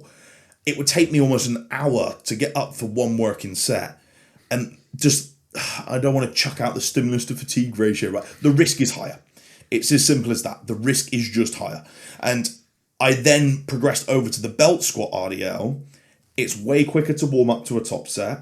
It's safer. And most importantly, I can drive a way higher stimulus on that because of my ability to spend even more time in the length and range. Because of it's almost guided to a degree, I can force into even more hip flexion safely and just get the gnarliest stretch. And I've really been enjoying that because I'm still getting that hip hinge and the benefits from a hip hinge without the crazy risk and the energy and the time it takes to build up to one set of like a stiff leg or an RDL. And another thing that I'm really trying to cover is all areas with classic physique. I do not want my waist to grow. And I'm not saying a hip hinge is going to grow your bloody waist, right? But I do feel it will just add mass everywhere, like it's the amount of bracing required and everything for it. So if I can get more stimulus with slightly less load and different variation, that's why I've kind of opted for that belt squat RDL. It almost like it kind of evens the resistance if you take a pause at the bottom and it's harder local, you can like even it out. And yeah, at 100%. What brand is the belt squat you use? I don't even, because I like the Pit Shark one, which is what a lot of the guys use, but that's a lot lighter. You can load that up so much more. I want to say it might even be Watson, and I'm not a huge, it's Watson or Hammer Strength. I'm not a fan of Watson. I'll put it out there. Like they do great benches and some okay kits. And dumbbells. And blockers. Dumbbells. Yeah. But that's as far as it goes. And a T-bar row. I'd like their T-bar row. But outside of that, I don't like it. But I think it might be Hammer Strength, I believe, if I was to think actually, yeah. And it feels really nice, really, really nice. Yeah, I really like the kind of hack leg press. I think it's like an old leg fitness one, the one you use. It looks like a Sabex Eagle old leg press. This is crazy. I actually tilted my phone when you put a set to look how it's completely vertical. Have you used it yourself? I only used the Sabex Eagle. It's very similar, but not this one. It's so funny because when I first, there was the gym that I PT'd at like 6 years ago. And I always seen it as pin-loaded machine. We got the Cybex Mark 1 hack. This is the proper squat. This is what we should go on, right? And I'd always put my more advanced clients on the plate-loaded stuff and put some of my Gem Pop clients on this Life of Fitness line hack. And it wasn't until Dan, my coach, said, right, you're doing that and we're going to program this. And I was like, oh my God, this thing is like a torture device. I cannot explain, unless I was to put you through a set on there, the feeling, the sensation. It's where it works on like a pulley instead of like a chassis. It feels incredible. It's different. And it's brutal. And it's really nice on the knees. It's really nice because it isn't so vertically loaded, where it's more horizontal. It's really nice on your connective tissues, and the stimulus is just nuts. And the platform just angled away nicely. Just really, really nice. Yeah, it looks really good. Are you into that whole equipment world? Yeah, I would love to open up my own space one day. It's definitely within the plans, within kind of, the next 5 years. And I'm huge on kit. I'm very fortunate to be very close with the owner of my gym that I now PT at and train at, Falcon. Dean White, I don't know if you know him. He's 212 Olympian. Yeah, I know him. Kinds of Ben. We talk all the time about kit. What kit should we get next? What things have I tried? Like, I absolutely love it. So yeah, big on kit and machines. Yeah, you're kind of lucky in that regard that the UK bodybuilding culture is like crazy on the aspect. Like here Yes. in Poland, like to test Prime, I had to travel to Slovakia just to try it for the first time. I remember you saying you did like 5 sets on the Yeah, extreme row. And yeah, every possible setting, everything. And now when we did travel to for the seminar in Derby, obviously like we tried it ultra flex. Man, it's just always so good to try all the equipment. I know some people say Prime is overrated. Yeah, like it can be overrated if you have it accessible for many years. We do not have that pleasure. we're spoiled. It's like literally so spoiled, like saying that, oh yeah, Prime's rubbish compared to everything. Like if you're used to just like your bog standard, like copy and paste gym kit, like you're loving Prime, of course. So yeah, we're lucky. Yeah, like it's not that bad here. Like I have like the new Nautilus Leverage 9, like the one that they look like Star Trek. So Yes. it's good. Like we have Nautilus Hack, T-bar. It's all right, but this is just another level. And here in Austria, like I talked the episode I did with Christian, we talked about it. There are so many more gyms that are opening up in Europe. I have a complete list. Like if someone were to look on the accounts I follow on Instagram, half of it is gyms, and another one third of the other part is like gym equipment pages because I'm so obsessed with it. And as same as you, I'd like to own and have my own place, not really like public, more of a semi-private, but it's cool because this is just another level of like commitment, and you can be into training, you can be into equipment, but if you combine it, you combine like bodybuilding, competing, coaching clients, this is like so awesome. Like no words come to it. Yeah, it's one of my favorite things to do, like an away day to a different gym. I absolutely love it. Just going and finding like a little hidden gem with some crazy kit. There's a gym that is about an hour and a half away from me, just the other side of Bristol. It's called Trap House, and it's a guy who's just collected some of the rarest kit, like some of the the best old school kit and machines. He's put it all in one little space, and it is such a cool training environment. Super hardcore, like very good. Like, he actually doesn't like Prime, believe it or not. He doesn't like anything too new. He just likes old school stuff. And like when I stumbled across that gym, I just fell in love with it and started writing everything down. Like, I want this, you know. It's be hard to find, hard to source, you know. Do you do like visual plans for your own gym, like list what equipment you would like and where would it placed? Absolutely, yeah, absolutely. And I wouldn't ever want to open up a public space. Like the more that I've worked in public gyms and been to them, I don't think I'd ever want to open up a public gym. I think once you get the responsibilities, the additional things you need to think about, cater for, is just too much. I'd love just my own private space that friends can train at, like clients, and just have a cool space like some of the guys you've obviously interviewed and podcast with have got. I think that'd be really, really cool. Yeah, have you been to Be Modified? Yes, I love Be Modified. I've been like 2 years ago, and I know he's got so much new kit since I've last been. And I was going to go up there when I went to the seminar, but we ended up in where did we end up in? Apollo Gym in Coventry. But yeah, is Apollo nearby in that area? Yeah, but it's an hour on the way home for me, so that's why. Yeah. It closed so early on the Saturday for the seminar. So, but Be Modified is amazing, really cool space. Yeah, I have Jacob on, so we will discuss details. I love Jacob. I've got so much time for him. He's really, really nice. And he's also from Poland, but episode will be in English. But yeah, he's also Polish guy. And thanks to him, we have none of that equipment left here. Because he took it all. He took it all. Yeah, that's why. Yeah, he's got some really, really cool pieces for sure. And I'd love to have a space like that, you know. Yeah. And have you been to the Physique Club? No, I haven't. I still need to get there and see Finn and Reese's gym, because I know they got some awesome stuff as well. Especially with the limited space that they have, they've hand selected some nice kit. I know that took a while for them to accumulate, but they got some really good stuff as well. Yeah, like there aren't many pieces, but every single one. Like this isn't like you go into commercial gyms. Oh, this one I wouldn't use. This one I wouldn't use. You can use every single piece, and they've got that as the Strive pre-check curl, which is the goat of any curls you can make. Yeah, it's so good. And I'm a huge fan of some of the Jim Lecco stuff, like the leg press and the hack. I think they're some of the best leg press and hacks there is, the Jim Lecco stuff. Yeah, the hack is really underrated in my opinion. So good. Yeah, it's just where it's on. It's like a ball on a. It's just completely different. There's no friction. It's a wheel, isn't it? It just feels like a roller coaster. It's so good, so smooth. Yeah, like I know the MK1 Cybex has some mythical value to it, but still, if I were to buy one hack, I would probably go with Jim Leco, Agreed. to be honest. Agreed. Like I've spent many sets on that Cybex Mark 1 hack, but there will always be an issue that I encounter. It'll be a knee or something just don't feel like. I always run into issues on that thing. And I just absolutely love that Jim Leco. That or the Life of Fitness, like I said, that's so good. Yeah. Also, the new Jim Leco like white chest press is also really cool. I think that the original one is too white, but the one that Finn and Reese has, the newer one, is really good.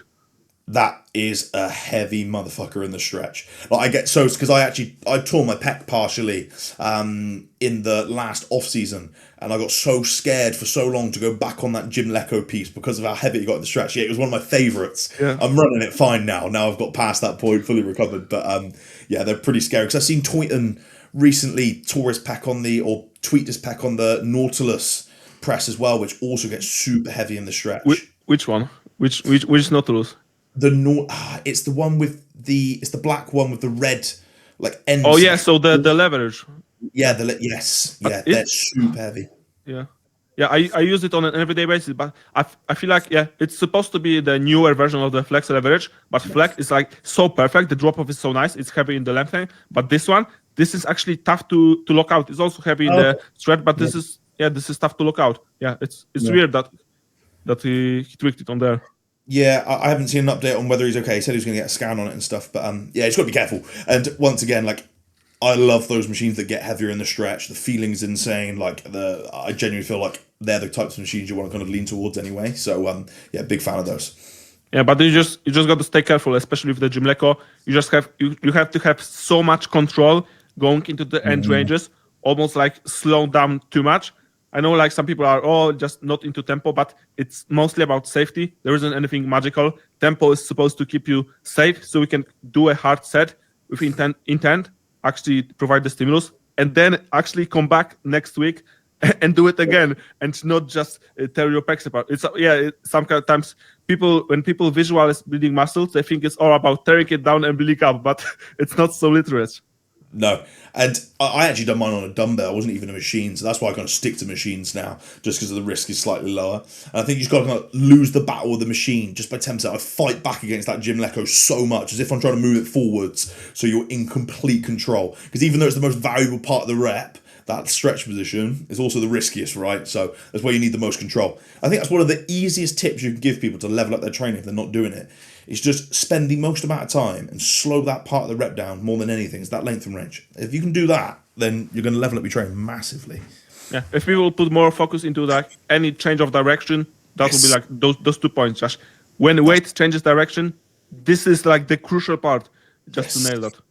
That is literally hit the nail on the head. If you're in complete control of that transition, and most importantly, change transition with the target muscle, you're onto a winner. Yeah. If you were to use only one brand of equipment for your gym, let's say you got a sponsorship from any brand, and be strategic with it, because Prime would be the obvious answer straight away, but if you actually analyze it, would it? Prime's the easy answer because of the ability to change resistance profiles, and I genuinely think 80% of their machines I really get on with. There's a few Prime pieces I'm not a fan of, right? But I think across the board, yes. The only thing is that, number one, they take up a lot of space. Number two, like some of the plate loaded ones, the amount of time it takes, like on the extreme row, loading up both sides, top, middle, oh my God. It can be quite extensive there. So, God, what would I go for? Like, I think a lot of Cybex has done very well. I love this question. I hear it so often on podcasts. In my head, I'm also imagining all the pieces. Like Atlantis is good. Like, I think that's very solid across. They're very well built. Maybe I'd even go Strive. I actually like some of the older, like the predecessor to Prime. I like the Strive stuff. The Lectors are much better, Imo. Yeah. That's so hard. I think it's very like almost body part dependent. I feel like some brands do certain body parts better, you know? Maybe some of the newer stuff like Granite, some of the line that obviously JP's done with him. I think I like a lot of their stuff. The Citadel stuff, they're starting to bring out some crazy pieces. Citadel, if you've ever used their pull down. Yeah, I use the pull and the hip, the single hip press as well. I haven't used that yet. I've seen that. Looks really so cool. Yeah, better than Atlantis. Really? Okay, interesting. Yeah, I think if I had to give you an answer, I think I'd probably cop out and say Prime or Strive. Yeah. But you know, it's best to have selection of lots, I personally find it might sound weird, I find Atlantis a bit overrated. I don't really like any of the pieces that much. The presses are weird. Pendulum is decent. The squat press isn't that good. The leg press, everything, it's huge. The hack squat is so huge, it's a bit bigger than a pickup truck, so it's also not really convenient for a gym. Yeah, that is true, actually. Now I think about it, like, if I was to pick the best leg extension, or the best, I don't think Atlantis would actually be best at anything. It's just, like, solid. Like, it's just good build quality. I think that's the main thing with Atlantis, but I don't love their presses. They don't converge enough for me, and yeah, no, I agree with that. It's tough. Yeah. And Gymleco is kind of underrated. I think I've tried the Gymleco leg extension. Honestly, it might actually feel better than the Prime. The one did you use it at Derby? Yeah. Yeah, I just wish the seat was upright a little more. I think that would be the only thing. Yeah, just a bit, but it's really good. Yeah, it's super good. And I think, like, a lot of the time, like, it's great for floor space as well. If you're creating a gym, the machines are small. They're very small. And you've got to factor that in when you're deciding on what kit to get. So, yeah, I'm a big fan of Gymleco. Underrated for sure. Yeah, when it comes to, like, footprint, I think, like, easiest back setup would be just to have the Nitro pull down, Prime seated row.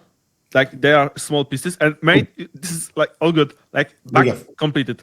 Yeah, and I've got that at my gym. I'm so fortunate. This Prime seated row and the Nautilus pull down, so good. Goated. Yeah, and then just at the OG Cybex Smith, you have your whole push, cable station, and then just go straight through legs. So, like, whole upper is sorted, basically. And genuinely, like, that's what I'd want to do to start off with. Like, maybe still train legs at a gym where you need more kit for that, but start off with the upper body setup. And you've literally just said it there. Like, within 10 pieces, you've got a phenomenal setup, Yeah. Have you used the Prime Hack Squat? No, Prime Hack. No, that's new, isn't it? Because I haven't seen that yet. Yeah, it's quite new. I think it's in Ultraflex West London, something like that. Okay. No, I haven't used it yet. Yeah, because when there were discussions about, like, if you were to choose one brand of equipment, people were like, yeah, but what about legs? Like, you only have, like, leg extension. But actually, when you think you have the, like, plate of the leg press, you can do like some kind of split squat variation, and then the hack. And I hear it's really good. I hear that it's really good. People are really, yeah. I saw it in the Raw Athletic. No, not the Raw gym in the Stuart, Florida. They want the bigger gym. I think I saw Ian using it. In Canada, HD Muscle? The in Florida, the Raw Athletic Club. It's also like within the Raw Nutrition, etc. I think they had one as well. It's becoming more popular, but I haven't used it personally. Yeah, Coach Kasim, he's so knowledgeable. I really wanted to do his course out in America, like a 2-week extensive course with him, like a workshop in person, because I like a lot of his stuff. He's super knowledgeable. Yeah, he brings some fresh perspective, because it's not like drama seeking. You can just comment, like, bluntly and just scream, and he'll be like, yeah, all right, and just put 20 slides explaining why you're probably wrong and what's the actual facts. Yeah. Pure facts, absolutely. He's good at that. Yeah, all right. We'll wrap it up. It's been 2 hours. I love to have you on at some point again. Do you have any advice to people that are, like, stuck into the world, like overthinking constantly, spending so much time to social media, to get out of this bubble? I think number one, like, just try something and stick to it. Like, people will change so constantly where there's so much information out there. They'll find a bit of information, think that's the best way to do it, and then don't give it a chance because they've seen the next bit of advice. So I would say to people, like, this whole process is about learning your body. It's such an individual sport. So pick an approach, stick with it for a decent amount of time, assess the progress, and then you move on to the next thing and you'll kind of find your way. Don't change constantly. Yes, there's lots of information out there and there's lots of different ways to achieve the same result. You need to remember that. So don't constantly think the grass is greener with a different approach. Find one that you enjoy, most importantly, stick to it, get the results from it, and then assess and go from there. And just obviously, like, pick some individuals that you trust and don't get swayed by hearing other people and, like, other reels and things like that, you know. Just try and stick to a few and stick to one approach and go from there. Perfect. Aaron Carpenter, or should I say Aaron Aesthetics, because you changed your name? Yeah, Aaron Aesthetics, we'll go with that. That's been running for a while, so. Is there any code you would like to plug in? Because there aren't any sponsors you can plug in, like the ESN code, Harbody, or the other stuff. Yeah, it's slightly different for all of them, but it's Aaron Aesthetics for ESN and then Aaron 10 for Hardbody. So yeah, really appreciate that. Yeah, perfect.